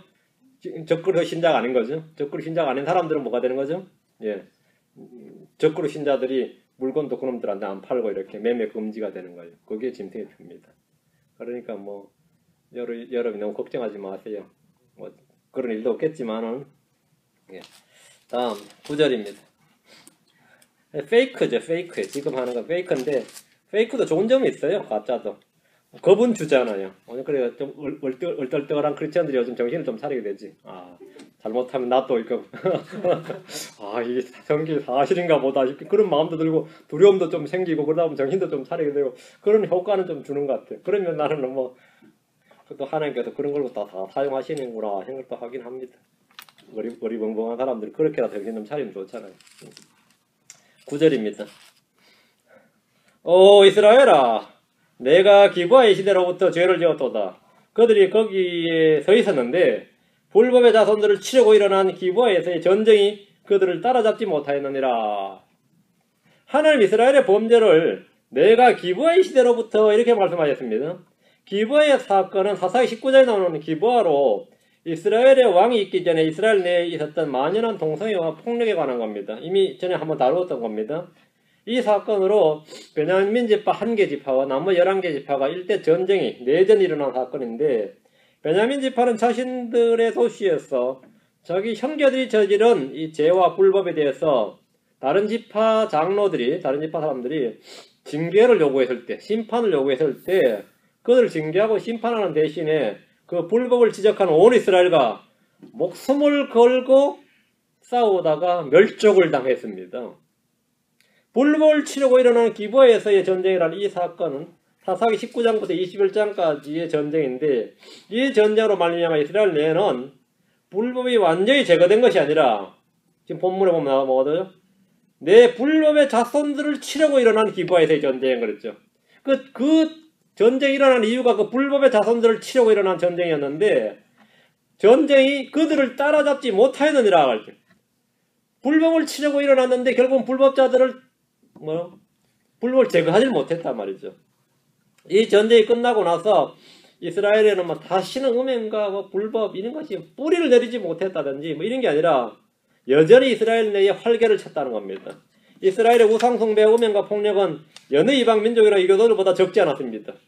이스라엘은 이교도들과 믿음이나 삶에서 전혀 차이가 없었습니다. 오늘날 교회가 이스라엘과 같습니다. 크리스천들과 이교도들 사이에 차이점이 거의 없습니다. 삶에서 차이점이 없어요. 제가 어릴 때에도 딱 그 사람을 표현할 때죠. 그 사람 교회 다니는 사람이야. 이 한마디로 그냥 끝났어요. 그 사람은 교회 다니는 사람이야. 이 한마디로 그 사람은 거짓말 안 해. 그 사람 제사 안 지내. 그 사람 그런 거 안 해. 그런 뜻이 다 됐어요. 그럼 상대방은 다 알아들어. 그 사람은 교회 다니는 사람이라니까 이 한마디가 제가 시골 다닐 때 저희 옆에 동네는 100%가 교회 다녔어요. 그 동네는. 우리 동네는 한 명도 안 다니고. 근데 우리 동네 사람들이 어쨌든 그 동네 사람들 교회 안 가면서도 하는 말이 그 동네 사람들은 교회 다니는 사람들 아니냐 이랬어요. 그 한마디가 무슨 뜻인지 다 알아요. 제사 안 지내는 사람이에요. 일단 그거예요. 응? 그 사람들한테는 차용증 안 써줘도 돈 빌려줘도 돼요. 그 동네 사람들한테는. 그 사람들 예수 믿는 사람들이니까 믿을 수 있다는 거예요. 그 차이가 있었어요. 아, 그 동네 사람들 정말 대단했는데. 제가 학교를 가려면 그 동네를 반드시 통과해서 학교를 가야 되는데 과수원이 많았어요. 그 동네 사람은 과수원이 많아. 우리 동네 과수원이 별로 없었고. 그럼 애들 호기심 과수원에 막 따먹죠. 아마 우리 동네 어른들 같았으면 우리 전부 다 아마 반 죽었을 거야. 뭐. 근데 그 동네 어른들 다 크리스천인데 이 과수원에서 자기들 사과를 따는 거를 봐서 애들이 한 불러다가 진짜 한 움큼 더 줘요. 다시 훔치지 말라 그러면서 잔뜩 줘. 우리가 좀 미안해가지고 자 우리 동네 어른들하고 차원이 다르다고 막 애들이 막 감동을 받아가지고 그 선물로 교회를 안 갔지만 막 그 동네 사람들한테는 얼굴 인상이 다르다. 말하는 게 다르고 그 사람들 욕도 안 하거든요. 동네 어른들 욕을 얼마나 잘해요. 우리 동네 어른들하고는 차원이 다르다 막 그러고. 근데 오늘날 크리스천들은 이 세상 사람들하고 차이가 나느냐 그러면 차이 안 난다고요. 우리도 추도 예배 드린다잖아. 너희들 제 사람 지내겠네 그러면 추도 예배 드린다고. 네 교회 다니까 뭐 토정비결 안 보겠네 그러면 다 본다 그러잖아요. 응? 날과 달 이런 거 너희들 안 따지겠네 그러면 우리도 왜 징크스 다 했다고. 크리스천들이 다 따져요. 이사 가는 날 따지고 뭐 손 있는 날 따지고 결혼한 날 보면 그거 다 따지고 말이죠. 왜 따지냐 그러면 그래도 재수 없는 날보다 좋지 않겠냐 그래요. 이왕이면 좋은 날 없는 날보다 좋지 않겠냐 이런 식이죠. 구분이 하나도 안 갑니다. 니는 예수 믿으니까 술은 안 마시겠네 그러면 왜 예수 믿는다고 안 마시는 거 아니라고 하면 자기가 뭐 도로 설득해요. 나 예수 믿어도 마신다고 자기가 도로 설득해요. 응? 분리가 돼야 되는데 자기를 분리시키지 말라고 그렇게 구별돼야 되는데 구별시키지 말라고 똑같다는 걸 뭐 차별이 없다는 걸 그렇게 강조하면서 교회 다니는 크리스천들이 있어요. 그게 그런 사람들은 아무런 영향력이 있을 수가 없습니다. 있을 수가 없어요. 할 거 다 하는데 닌 교회 다니니까 닌 예수 믿으니까 우리하고 뭔가 다르겠네. 안 다르다고. 나도 똑같은 인간이라고 그걸 강조하면 어떻게 돼요? 나도 너희들과 똑같은 인간이다. 똑같이 죄 짓는다. 응? 그러면 안 되죠. 이스라엘이 이방 민족들과 구별되라고 주님께서 구별해 놓은 민족, 그게 거룩한 민족이라는 뜻입니다. 근데 구별이 안 가는 거죠. 차이점이 없는데 오늘 교회가 똑같습니다. 아무 차이가 안 납니다. 그때 교회 다니는 사람 뭔가 좀 다르겠지 싶으면 그냥 일요일날 교회 간다는 차이가 있어요. 응? 그것도 말이야 중요한 게임이라도 해보세요. 안 가요. 그것도 할 일 없을 때나 가는 거지. 그날 뭐 중요한 게임이 있다 약속이 있다면 안 가요. 10절입니다. 내가 원하는 바는 그들을 징계하는 것이라. 주님이 원하는 바 그들을 징계하는 것이라. 그들이 자기들의 두 밭고랑 사이에서 자기들을 묶을 때에 백성이 모여서 그들을 치리라.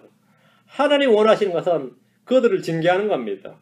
하나님 이스라엘을 포기하거나 버려두지 않으시고 그들의 불법과 죄에 대해서 징계하기를 원하셨습니다. 내가 원한 건 뭐라고요? 징계다. 징계다. 이 말은 아주 그래도 은혜로운 말씀입니다. 왜 그런가 하면 히브리서 12장 5절에서 11절 봅시다. 히브리서 갑니다. 징계는 목적이 분명합니다. 징계는 목적이 분명해요. 히브리서 12장 5절에서 11절. 히브리서 12장 5절에서 11절. 또한 자식들에게 하듯 너에게 말씀하시는 권면을 너희가 잊었도다. 이르시되 내 아들아 너는 주의 징계를 멸시하지 말며 그분께 책망받을 때 낙심하지 말라. 주께서 사랑하는 자를 치리 징계하시고 자신이 받아들이는 아들마다 채찍질 하셨느니라. 너희가 징계를 견뎌내면 하나님께서 아들들을 대우하듯 너희를 대우하시나니 아버지가 징계하지 않는 자가 무슨 아들이냐. 모든 사람이 징계를 받음으로 너희에게 징계가 없으면 너희가 사생하여 아들이 아니니라. 진실로 그들은 며칠 동안 자기들의 기뻐하는 대로 우리를 징계하였거니와 그분께서는 우리의 유익을 위해 하시나니 이것은 우리가 자신의 거룩하며 참여하는 자가 되게 하려 하심이라. 이제 어떤 징계도 그 당시에는 기쁘게 보이지 않냐고 슬프게 보이나 그럼에도 불구하고 나중에는 그것으로 말미암아 단련된 자들에게 그것이 의의 화평의 열매를 맺느니라. 그것이 징계가 말입니다. 그러니까 징계의 효과, 징계의 목적이 뭐죠? 하나님께서 그들을 사랑하시기 때문이다. 사랑의 확인입니다. 징계는 그들을 바로잡기 위해 하는 겁니다. 징계는 그들을 받아들이기 위해 하는 겁니다. 징계는 그들이 하나님의 아들이요 그들을 받아들이기 위한 것이고 아들로 대우하시기 때문에 하는 겁니다. 징계가 없으면 그는 사생합니다. 징계는 우리의 유익을 위한 겁니다. 하나님의 유익이 아닙니다. 우리의 유익을 위한 겁니다. 징계는 우리 자신의, 우리가 하나님 자신의 거룩함에 참여하는 자가 되게 하려 하시기 위함입니다. 징계는 나중에 그것으로 말미암아 단련된 자들에게 의의 화평의 열매를 맺도록 하기 위해 주시는 겁니다. 그건 내가 원하는 바는 그들을 징계하는 것이다. 내가 원하는 바는 바로 뭐라고요? 이것이다 이 말이에요. 이것 뭐죠? 그들을 사랑하는 것이고 받아들이는 것이고 바로잡는 것이고 아들로 대우하는 것이고 그들의 유익을 위한 것이고 거룩함에 참여하게 하는 거고 의의 화평의 열매를 맺게 하기 위한 것. 그것이 내가 원하는 것이다 이 말입니다. 내가 원하는 바는 그들을 징계하는 것이니라. 이 뜻이 뭔 말인지 알겠죠? 오케이. 주님께서 이스라엘을 징계하시고 채찍질 하실 것임은 이미 미리 율법에 기록해 두셨고 대언자들을 통해 알려주셨습니다. 신명기 8장 5절에 또 너는 사람이 자기 아들을 징계하듯 주 내 하나님께서 너를 징계하심을 마음속 깊이 생각할지니라. 하나님은 징계하시는 분임을 마음속 깊이 생각하라고 하십니다. 사무엘기하 7장 14절에도 나는 그의 아버지가 되고 그는 내 아들이 되리니 만일 그가 불법을 행하면 내가 사람들의 막대기와 사람들의 자녀들의 채찍으로 그를 징계하리라. 주님은 징계하리라. 주께서 징계하신다. 이것은 우리가 반드시 마음속에 생각하고 있어야 할 진리입니다. 이건 자기 십자가는 아니에요. 그건 징계입니다. 주께 고난받고 징계받고 심판받는 건 이건 나쁜 거 아닙니다. 꼭 내가 주와 말씀을 위해서 교회를 위해서 뭐 의를 위해서 물론 그렇게 고난을 받으면 좀 자랑스럽죠. 그나마 어쨌든 그렇게 아니라 뭐 죄 짓다가 받는 징계라도 징계 자체가 나쁜 건 아니에요. 그렇게 징계를 받는다는 것은 뭐라고요? 예, 하나님께서 그를 아들로 대우하시고 사랑하시고 받아들이시고 바로잡으시고 뭐 이렇게 하시겠다는 거죠. 그걸 하기 위해서 하는 거예요.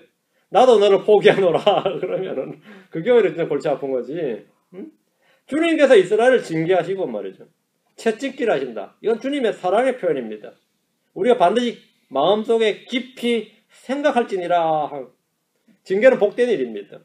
시편 94편 12절에 오 주여 주께서 징계하시며 주의 법으로 가르치시는 사람은 복이 있나니. 주께서 징계하시며 주의 법으로 가르치시는 사람은 뭐가 있다? 복이 있다. 그건 복된 사람입니다. 내가 징계를 받는다는 것은 죄를 지어 받는 징계든 간에 그건 복된 일이에요. 복된 일입니다. 이스라엘 향한 하나님의 징계는 주로 기근이나 역병이나 전쟁이었는데 이번에 내린 이 징계는 전쟁이었습니다.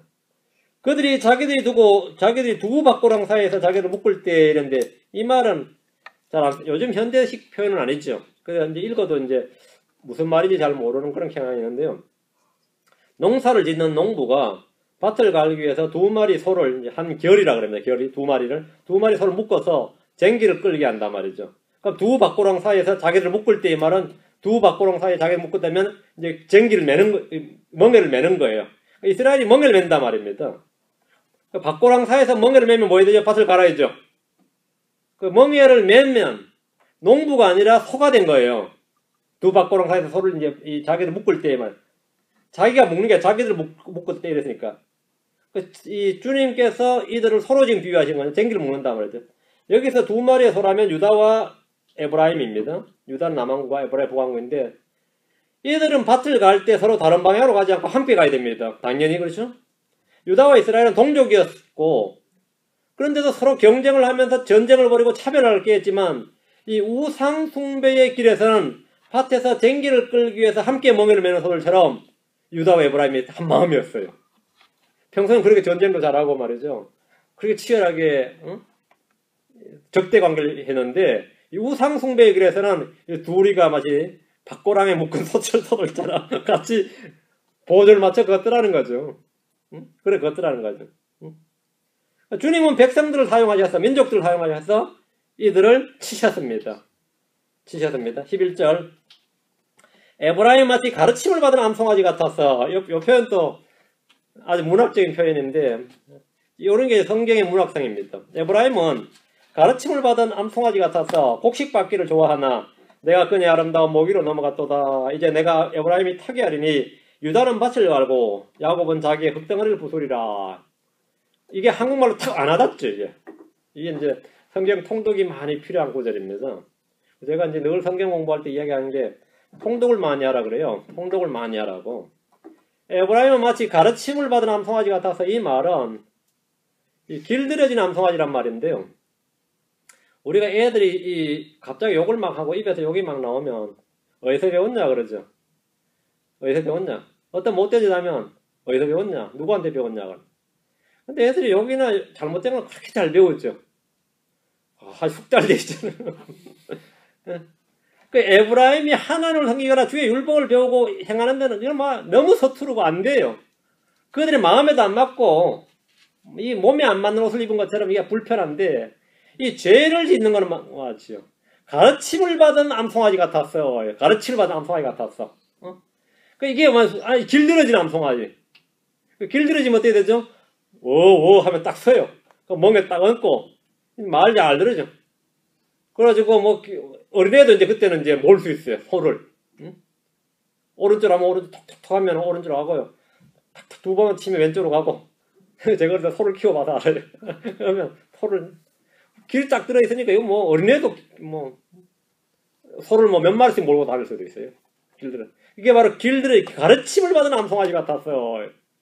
이런 가르침을 받은 암송아지 같았어. 그 에브라임은 죄를 짓는 거, 불법을 짓는 거는 마치 수십 년, 수백 년간 전통으로 가르침을 받은 것처럼 하죠. 어디서 배워왔는지 잘 배워가지고 길들여진 암송아지 같더라는 거죠. 의를 행하는 것은 듣고 배워도 좀처럼 익숙해지거나 습관이 들질 않습니다. 그런데 이 악을 행하는 일은 금방 배우고 금방 익숙해집니다. 주님은 에브라임이 악을 행하는 것을 배운 것 같이 능숙하게 불법을 행하며 그것을 좋아한다고 하십니다. 곡식 밟기를 좋아하나 그랬죠. 소주인은 송아지 목에 멍에를 씹어서 이제 일을 합니다. 일을 시키는데 율법에 따라 일하는 소의 입에는 마귀를 씌우지 않고 일을 시키기 때문에 송아지는 모든 일들 중에서 곡식 밟기를 제일 좋아합니다. 곡식 밟으면 먹으면서 할 수 있죠. 그나마 곡식 밟기를 좋아하나. 에브라임은 죄와 불법을 행하는 꼴이 그와 같다는 겁니다. 죄와 불법을 행하면 뭐가 있죠? 거기 뭐 죄의 쾌락이 있죠. 불법을 하면 그 죄와 불법 결말은 멸망이지만 그 과정에서는 뭔가 있어요.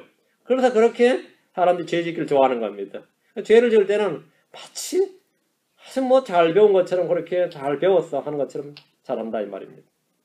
11절 내가 그녀의 아름다운 모기로 넘어갔도다. 이제 내가 에브라임이 타게하리니 이것도 지금 요즘 표현이 아니라서 좀 익숙하지 않는 표현입니다. 하나님은 에브라임이라는 송아지 위에 아시리아 왕을 멍에로 두셨습니다. 에브라임 위에 아시리아가 타도록 하셨다는 겁니다. 에브라임이 누군가 위에 탄 것이 아니라 누군가를 태우는 송아지가 된 겁니다. 이 구절에서 이제 오해를 하면 난해 구절됩니다. 하나님은 에브라임의 목 위로 넘어가심으로 했단 말이에요. 그 패스오버죠. 넘어갔단 말이죠. 그 위에는 주님의 주신 멍에가 아닌 다른 멍에가 이제 놓이는 겁니다. 주님이 에브라임 목 위로 넘어가셨으니까 패스오버 하셨으니까 멍에는 율법의 멍에가 아니다 말이죠. 하나님이 주신 멍에가 아니라 그 멍에는 이제 하나님이 넘어가셨으니까 가져가셨고 그럼 이스라엘은 그 멍에가 없이 이제 자유냐? 그건 아니고 아시리아라는 멍에를 자기 위에다가 자기 목에다 딱 태워야 됐다는 겁니다.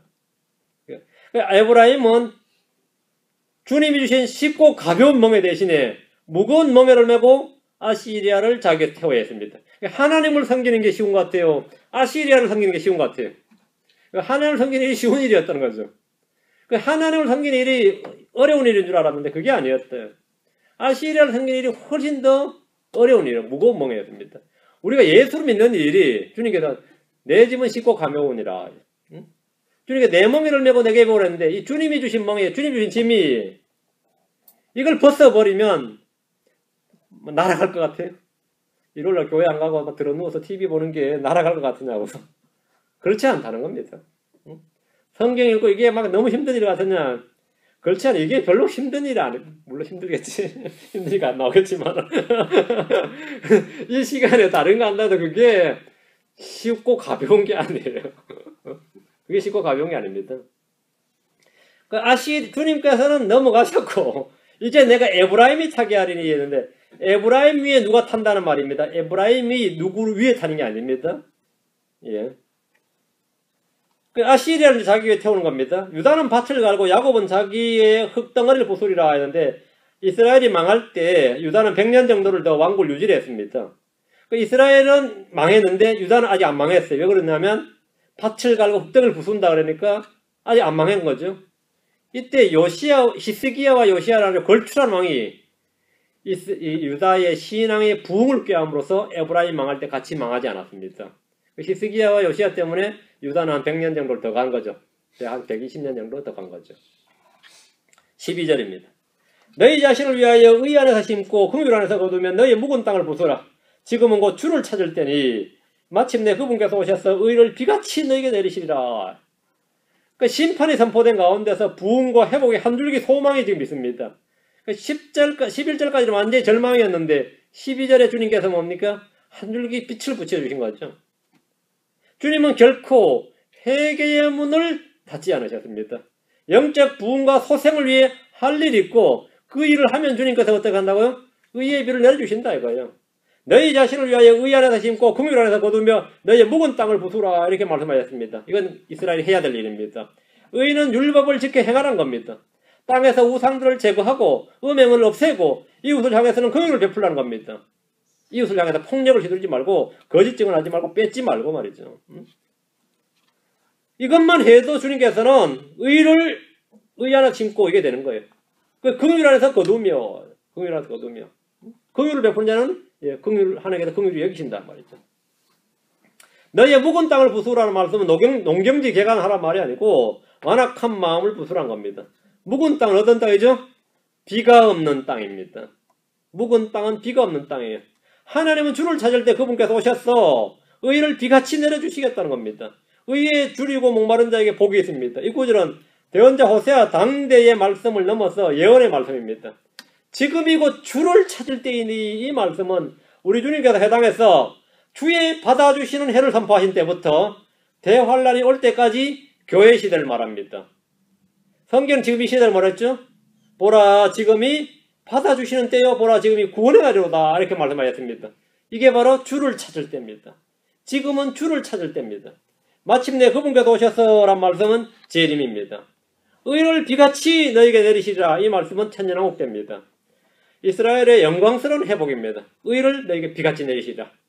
그날의 팔레스타인의 황폐한 땅과 묵은 땅은 물이 흐르고 숲이 됩니다. 황무지가 잠이 코까지 핀다잖아요. 동시에 그들의 마음 역시 뭐 되죠? 주의 영을 부음받아서 모든 육체에 내 영을 부어주리니 그랬죠. 비같이 주님께서 그 영을 부어주셔서 성령을 부어주셔서 의의 열매들을 넘치게 하십니다. 그 이스라엘의 모든 육체에 내가 내 영을 부어주리니 이 말씀은 문자 그대로 천년왕국 때 문자 그대로 이루어지는 말씀입니다. 문자 그대로. 지금은 우리에게는 영적으로 예수를 믿는 사람들에게만 성령이 임하죠. 그런데 천년왕국 때는 의의 비를 의를 비같이 너에게 내리시라. 진짜 비같이 내려주신다 말입니다. 다시 호세아로 옵니다. 10장 13절. 너희가 사악함을 경작하여 불복을 거두고 거짓의 열매를 먹었으니 지금까지 그랬죠. 이는 내가 내 길을 신뢰하고 내 용사들이 많음을 신뢰하였기 때문이라. 이스라엘은 의를 심고 의의 열매를 먹은 것이 아니라 사악함을 경작하여 불법이라는 열매를 먹었습니다. 사악함을 경작했다는 말은 사악한 행위들을 했다는 말입니다. 그것을 농사를 짓듯이 사악한 행위들을 일상적으로 했다는 거예요. 우리는 우리가 행한 대로 거둡니다. 무엇을 심든지 그 심은 대로 거둔다는 것은 불변의 진리입니다. 이는 내가 내 길을 신뢰하였고 내 용사들이 많음을 신뢰하였기 때문이라 합니다. 사람이 신뢰할 수 있는 분은 하나님 한 분밖에 없습니다. 시편 146편 3절에 통치자들을 신뢰하지 말며 도움을 주지 못하는 사람의 아들도 신뢰하지 말라. 이번 통치자들을 신뢰하지 말며 도움을 주지 못하는 사람의 아들도 신뢰하지 말라. 이게 제일 훈련 잘 된 나라가 내가 볼 때는 대한민국이에요. 통치자들 신뢰하지 않잖아요. 우리는 정부를 믿지 않는다. 사람의 아들도 신뢰하지 말라. 이것도 한국 사람들이 습관화되어 있어요. 우리는 사람을 믿지 않는다. 그렇죠? 재난 대책 훈련 제1번이 뭐죠? 먼저 치라예요. 기다리지 말고 먼저 치는 게 사람적이야. 우리는 뭐 통치자를 신뢰하지 않는다. 정부를 신뢰하지 않는다고. 이스라엘 사람들은 뭐 통치자를 신뢰했나 봐. 신뢰하면 안 되는데 사람의 아들도 신뢰하지 말라.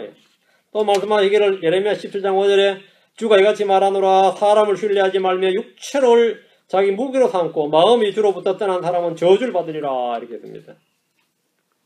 사람을 신뢰하지 말라. 신뢰하지 말라고. 시편 20편 7절에는 어떤 자들은 병거를 신뢰하며 어떤 자들은 말을 신뢰하느니 우리는 우리 하나님의 이름을 기억하려다. 이것이 우리의 믿음입니다. 어떤 이는 자기 재물을 신뢰합니다. 어떤 이는 자기 지혜를 신뢰하고 어떤 이는 자기 육신을 신뢰합니다. 신뢰하지 말아야 할 것을 신뢰하는 자들은 그로 인해서 수치를 당합니다. 반드시 그 일로 인해 수치를 당해요. 그 일로 인해서. 다른 게 아닙니다. 자신이 가장 잘났다고 생각하는, 그래서 이거 하나만은 것도 그나마 내가 좀 낫다고 생각하는 거 있죠. 그게 그 사람의 올무가 됩니다. 보통 일반적으로. 성경에서 시험 받았던 사람들이 다 그렇습니다. 욥은 자기는 그래도 의롭다 생각했는데 그 의로 인해서 자기의 그 때문에 욥은 아주 혼났죠. 아주. 자기의라는 것 때문에. 그렇죠? 베드로 하면 담대함이죠. 난 끝까지 죽을지언정 뭐 이런 사람이 거기에 부러지는 거예요. 거기에 부러져요. 그게 부러지죠. 다른 거 없어요. 다윗 하면 말이죠. 자기 부하를 얼마나 사랑해가지고 말이죠. 자기 부하가 또 물을 안 마시면서 부으면서 이거는 용사들이 피라면서 안 마셨던 그 부하 사랑하면 다윗이에요. 애민 사상하면. 근데 그 부하 전쟁 때 죽인 사람이 다윗입니다. 자신이 가장 어떤 그나마 신뢰할 만, 그나마 그 사람은 그래도 그거 하나는 신뢰할 만하다. 그렇죠. 그 사람은 참 그래도 정직한 사람이자면 그 부분이 시험 받습니다. 반드시. 그 사람은 돈에 대해서 청렴한 사람이야. 그 사람은 뭐에 대해서는 사실 그 사람이 뭐 있죠. 자신이 가장 그나마 다 볼잘 것 없는데 그나마 좀 낫다고 생각한 한 가지 있다면 그것이 시험을 받아서 부서져요. 그럼 저 사람이 그 사람 그것 빼면 시체인데 얼마 내가 시체가 맞구나. 그런 게 한 번씩 시험을 받는 겁니다. 그 사람이 아무것도 아닌 걸 하는 게 아니라 그걸 딱 보여주셔요. 그 제일 대표적인 거 있죠. 여러분 내가 인물값은 하잖아. 그런 사람은 노화가 좀 빨리 진행되든지 이 생깁니다. 그런 말 하지 마시고 그런 생각을 하지 마세요. 근데 제가 돈은 좀 있습니다. 그런 말도 필요 없고 아직 힘은 좀 있어. 그것도 필요 없고 그래도 좀 타고난 재주는 그것도 필요 없고 우리 뭐라고요? 주 우리 하나님 이름을 기억하려다. 나는 아니고 주님이시다. 나는 아니에요. 주님이시다. 이게 성로입니다. 자기 지을 신뢰하지 말고 자기 육신을 신뢰하지 말고 자기 힘을 신뢰하지 말고 자기를 신뢰하지 말라. 자식 농산 잘 지어놨습니다. 근데 자기 저한테 배반당해요. 그래도 제가 자식 농사는 전이 모양 사람도 자식 농사를 했는데 보면 뭐 그게 자랑스러운 자식이 가장 자기를 힘들게 해요. 자기는 자식이 자랑스러운데 자식은 자기가 아버지가 자랑스럽잖아요. 무슨 말인지 알겠어요? 짐이라고 부담이고 자수성가한 사람 자식들은 부모가 짐입니다. 저야 뭐 일찍이 부모님 돌아가셔서 안 그렇지만 잘난 것도 없고 상관없지만 진짜 그래요. 진짜 제가 아는 분들도 진짜로 자수성가하는데 부모가 짐이에요. 그에 걸맞는 뭐가 배경이 안 되는 거예요. 그럼 그걸 감추고 싶어 합니다. 그걸 감추고 싶어요. 자랑스러운 그게 아니고. 그러나서 저승에 가서 갖겠습니다. 그럼 되겠다 안 되겠어요? 저승에 가서 갖겠다. 갚을 수도 없지만 한국 사람도 그러잖아요. 주를 신뢰하라. 주를 신뢰하라. 맞죠? 주를 신뢰. 자식도 신뢰하지 말고 주를 신뢰하라. 아무것도 신뢰하지 않는데 주를 신뢰하는 사람. 주를 정말 신뢰하는 사람이 인간에 대한 신뢰심도 깊어요. 실제로 또 특이하게도. 주를 신뢰하지 않는 사람은 그렇게 사람 믿는 사람이 사람 신뢰 못해요. 자기 사람 믿는다 사람이. 자, 주를 신뢰하는 자들은 다 복이 있느니라 했습니다. 주를 신뢰하는 자들은 다 구원을 받습니다. 주를 신뢰하는 자들 위해서 주께서는 선을 이루신다고 하셨습니다. 주를 신뢰하는 자에게 주님께서 긍휼히 그를 애워싸리라 했고 주를 신뢰하는 자는 아무도 황폐하게 되지 아니하리라 이렇게 말씀하셨습니다. 자, 우리 한번 또 여기도 체크 한번 해볼까요? 복된 말씀이니까 한번 체크를 한번 합시다. 10편으로 가서 2편 12절 한 10구절 정도 여러분이 성경에다가 이 마킹을 딱 한번 해봅시다. 아까 주를 두려워하는 자 했으니까 이번 주를 신뢰하는 자 한번 해봅시다. 10편 2편 12절 10편 2편 12절 눈으로 쫙 따라오세요. 예. 10편 2편 12절 제일 끝부분 그분을 신뢰하는 자들은 다 복이 있도다. 주를 신뢰하는 자들은 뭐가 있다고?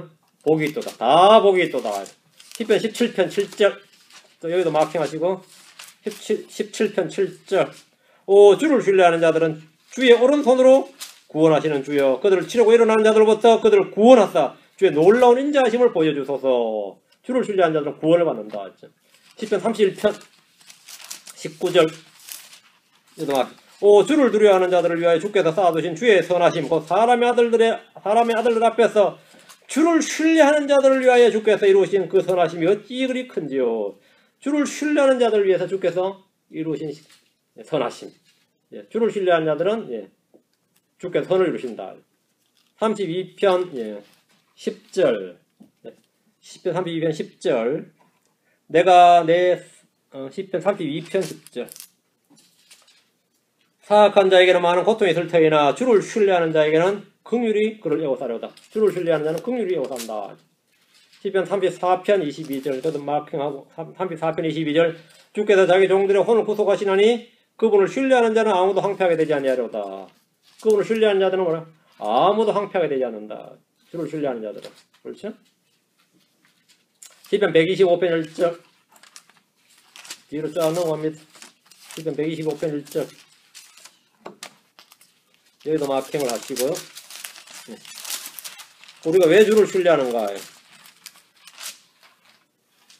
10편 125편 1절 주를 신뢰하는 자들을 움직이지 않냐고 영원히 있는 시온 산같이 되로다. 주를 신뢰하는 자는 이렇게 흔들리지 않는다는 겁니다. 잠언으로 갑니다. 잠언 16편 20절 잠언 16편 20절 여기다 마킹 좀 합시다. 잠언 16편 20절 문제를 지혜롭게 다루는 자는 좋은 것을 얻으리니 누구든지 주를 신뢰하는 자는 행복하니라. 주를 신뢰하는 자는 뭐라고요? 행복하니라. 여러분의 행복의 요건은 어떤 사람을 그게 들볶아봐야 소용없습니다. 내가 행복해지는 방법은 예, 주를 신뢰하면 주를 신뢰하는 자는 행복하니라. 다음은 28장 25절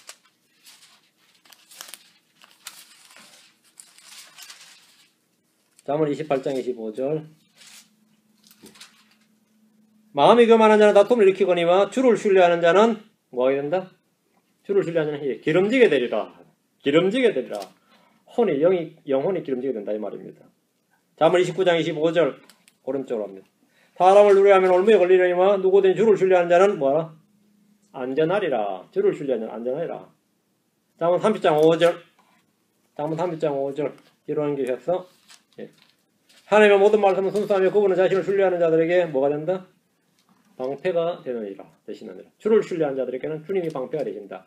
주님이 방패가 되시면 주님을 뚫을 창이 없는 이상은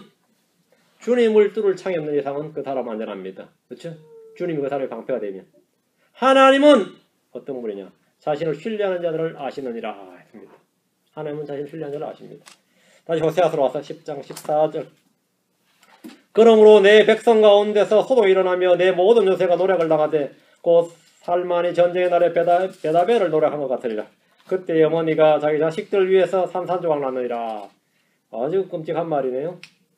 전쟁의 날에 백성 가운데서 소동이 일어난 것은 당연한 일입니다. 이기는 전쟁이 아니라 일방적으로 패하는 전쟁에서 백성들은 완전히 정신적 공황 상태를 경험합니다. 모든 요새가 공략을 당합니다.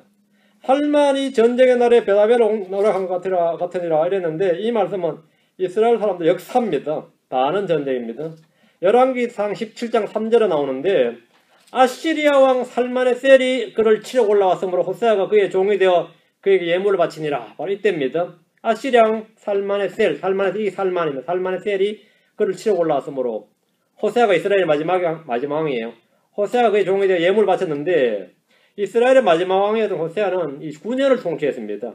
그의 종이 되어 예물을 바치다가 이집트와 손을 잡고 예물 바치를 중단하고 독립을 선언하면서 아시리아를 대적을 합니다. 이집트와 힘을 합쳐서 이집트와 연합을. 근데 성경에서 이집트와 손을 잡지 말라고 그랬어요. 대언자들이. 이집트는 갈대 지팡이라서 네가 그 이집트를 의지하면 그 갈대가 네 손을 찌른다고. 이집트를 의지한 건 아무 소용이 없어. 그 연맹은 아무 소용이 없어. 동맹은 아무 소용이 없었어요. 그러니까 이제 아시리아가 예물 바치도 안 바치니까 이집트 손 잡으니까 당연히 군대를 보냈죠. 지금 이 우크라이나하고 비슷한 겁니다. 우크라이나가 이제 크림반도 빼앗기고 지금 동북고도 지금 러시아한테 위험하죠. 그 전에 미국이나 유럽이 좀 도와주기로 오랬지만 미국이나 유럽은 우크라이나를 도와줄 수가 없어요. 지금 현재도. 러시아가 아주 여유만만하지 지금. 아주 여유만만하게 잡아삼킬 수 있는 거죠. 여유만만하게 잡아삼키려는데 지금 그 꼴인 겁니다. 그 3년 동안 포위가 됐어요. 아시리아가 다시 군대를 보내가지고 이번에는 그냥 식민지 정책이나 그 예물 보내라, 이 세금을 보내라가 아니라 완전히 쓸어버렸어요. 그리고 이제 사마리아, 수도 사마리아만 딱 남았는데 3년 동안 포위가 딱 되었다가 그들이 이제 패망을 해서 모두 포로로 잡혀가 버렸어요. 이 전쟁에 참혹하면 한 줄에 딱 나오죠. 그때에 어머니가 자기 자식들 위해서 산산조각 나느니라 했습니다. 이 말씀 속에 다 들어있어요. 아시리아의 침공이나 바벨론의 침략은 주권이나 영토를 빼앗는 그런 침략이 아니라 민족과 국가로 아주 그냥 몰수를 해버리는 겁니다. 완전히 초토화시키는 그런 전쟁이었습니다. 시편 137편 8절과 9절에 이런 말씀이 있습니다. 오 멸망받을 바벨론에 따라 내가 우리에게 베푼 대로 내게 갚는 자가 행복하려다. 내 어린 것들을 들여다가 돌에 메어치는 자가 행복하려다. 엄청난 말이죠. 내 어린 것들을 들여다가 돌에 메어치는 자. 이게 바벨론이 우리에게 했던 일이라는 거죠. 그대로 갚아준다면 그렇게 해야 된다는 거예요. 내 어린 것들을 들여다가 돌에 메어친 자가 행복하려다. 이게 인간의 사악함이란 게, 이 전쟁이란 게 이런 겁니다. 한국도 마찬가지였고, 중국 난징 대학살 사건일 때, 일본군들이 했던 일들이 이제 사진이 몇 개 남아있어요. 그 당시 흑백 사진에. 그 중에 하나가 뭐냐면, 애들을, 이 창검을 가지고 애들을 던져서 꽂는 거예요. 애를 집어 던져 토스를 하면, 병사 하나가 자기 지금 총에 칼이 꽂혀있죠. 그걸로 애를 받는 거예요. 그런 장난을 이 스포츠라고 군인들이 놀았던 그런 게 이 흑백 사진 남아있는 끔찍한 사진이 있어요. 그지 아시리아가 지금 뭐라고요? 내 어머니가 자기 자식들 위해서 산산조각 날이라가 다 이런 거고 반대로 이 바빌론은 여기서 내 어린 것들을 들여다가 돌에 메어치는 자가 행복하려다. 이게 다 그 말입니다.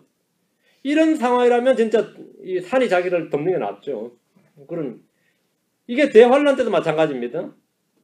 바빌론이 그들에게 어떻게 했는지 보여주는 건 말씀인데 아시리아 역시 이스라엘에게 그렇게 했다는 겁니다. 그렇게 한 거예요. 그 끔찍함은 말로 못하는 거죠. 15절 너희의 사악함이 크므로 베델이 이와 같이 너희에게 행하리니 하면 베델 때문에 너희가 이와 같이 당한다 이 말입니다. 우리말로는 한국말에는 이 물주 구문이 없어요. 그것도 다 부사어로 번역하는데 우리는 지금 직역을 했기 때문에 그냥 이렇게 베델이 이와 같이 너희에게 행하리니 했는데 이제 우리 자연스럽게 하면 너희의 사악함이 크므로 베델로 인하여 너희가 이 같은 일을 당하리니 이 말입니다. 성경은 그렇게 못하니까 베델이 이와 같이 너희에게 행하리니 이스라엘 왕이 하루아침에 완전히 끊어지리라. 이스라엘의 사악함은 열왕기하 17장 9절부터 40절까지 일목요연하게 증언하고 있습니다. 이스라엘이 무슨 짓을 했냐면 이 자기 자식들을 불을 통과시켜서 인신공양을 했어요. 이스라엘이. 미친 짓을 한 거죠. 이방신을 위해서 자기 자식을 불에 태워 드렸는데 전쟁을 통해서 하나님께서 한 일이 뭐냐면 애를 내치는 게 끔찍한 일이죠. 그게 그 자신들이 행한 악을 그냥 그대로 다시 보여준 겁니다. 하나님 이거 갚아주신 거예요. 왜 그런 일이 발생했느냐는 이제 자신들이 행한 일이 그대로 이와 너희의 사악함이 크므로 이게 열왕기하 17장 9절부터 41절에 상세하게 나와요. 왜 하나님이 어떻게 심판하셨고 왜 그렇게 하셨는지가 하나님 잔인하네 그게 아니라 그들의 죄악의 사악함 크기를 그대로 나타내 보여준 겁니다. 역사를 통해 배움을 얻고 경고를 얻도록 주님은 그들이 왜 멸망했는지 주님 왜 그들을 징계하셨는지 그들의 행위들을 자세하게 기록해 두셨습니다. 베델이 이와 같이 너에게 행하리니 이 말씀은 이스라엘이 베델에다가 제단을 만들고 금송아지를 섬겼는데 베델의 한 그런 일 때문에 그들이 심판을 받았다는 겁니다. 베델의 한 일이 그들은 베델로 인해 심판을 받았다 이 말이에요. 이스라엘 왕은 호세아 이때 이스라엘 왕이 호세아인데 9년을 통치하다가 하루아침에 완전히 끊어졌습니다. 여기까지가 호세아 10장이 아니고 다음에 11장은 이제 내용이 좀 좋아집니다. 회복에 관한 장이니까 너무 끔찍한 이야기 들었죠 오늘은. 조금 이제 11장부터는 이제 내용의 이스라엘의 회복에 관한 장입니다. 이 소선지서 구조가 그들의 죄악을 밝히고 심판 있고 다음 하나님 회복 다 그런 구조로 되어 있습니다. 하나님께서 어떻게 이스라엘을 다시 회복시켜 주시는가 그것은 이제 예언이죠. 예언에 관한 말씀인데 미리 읽어보셔야 됩니다. 왜? 내용이 조금 이제 예언에 관한 말씀이니까. 잠깐 기도합시다. 이래야지 고르간 주 하나님 감사합니다. 하나님께서 은혜와 복을 위해서 또 오늘 주의 말씀 선포하고 주의 말씀이 잘 이해되고 잘 깨닫게 해주시고 또 말씀을 저희가 잘 받고 이런 것들을 통해서 배움과 훈계와 교훈을 얻게 하시고 또 경고를 받게 하시고 저희가 참 부지런히 이 땅에서 주의 일을 할 수 있도록 주님을 증언할 수 있도록 도와주시길 원합니다. 무엇보다 말씀에 좀 능한 종들이 다 되게 하시고 말씀을 통해서 배움을 얻게 해주십시오. 감사드리며 주의 소개합니다.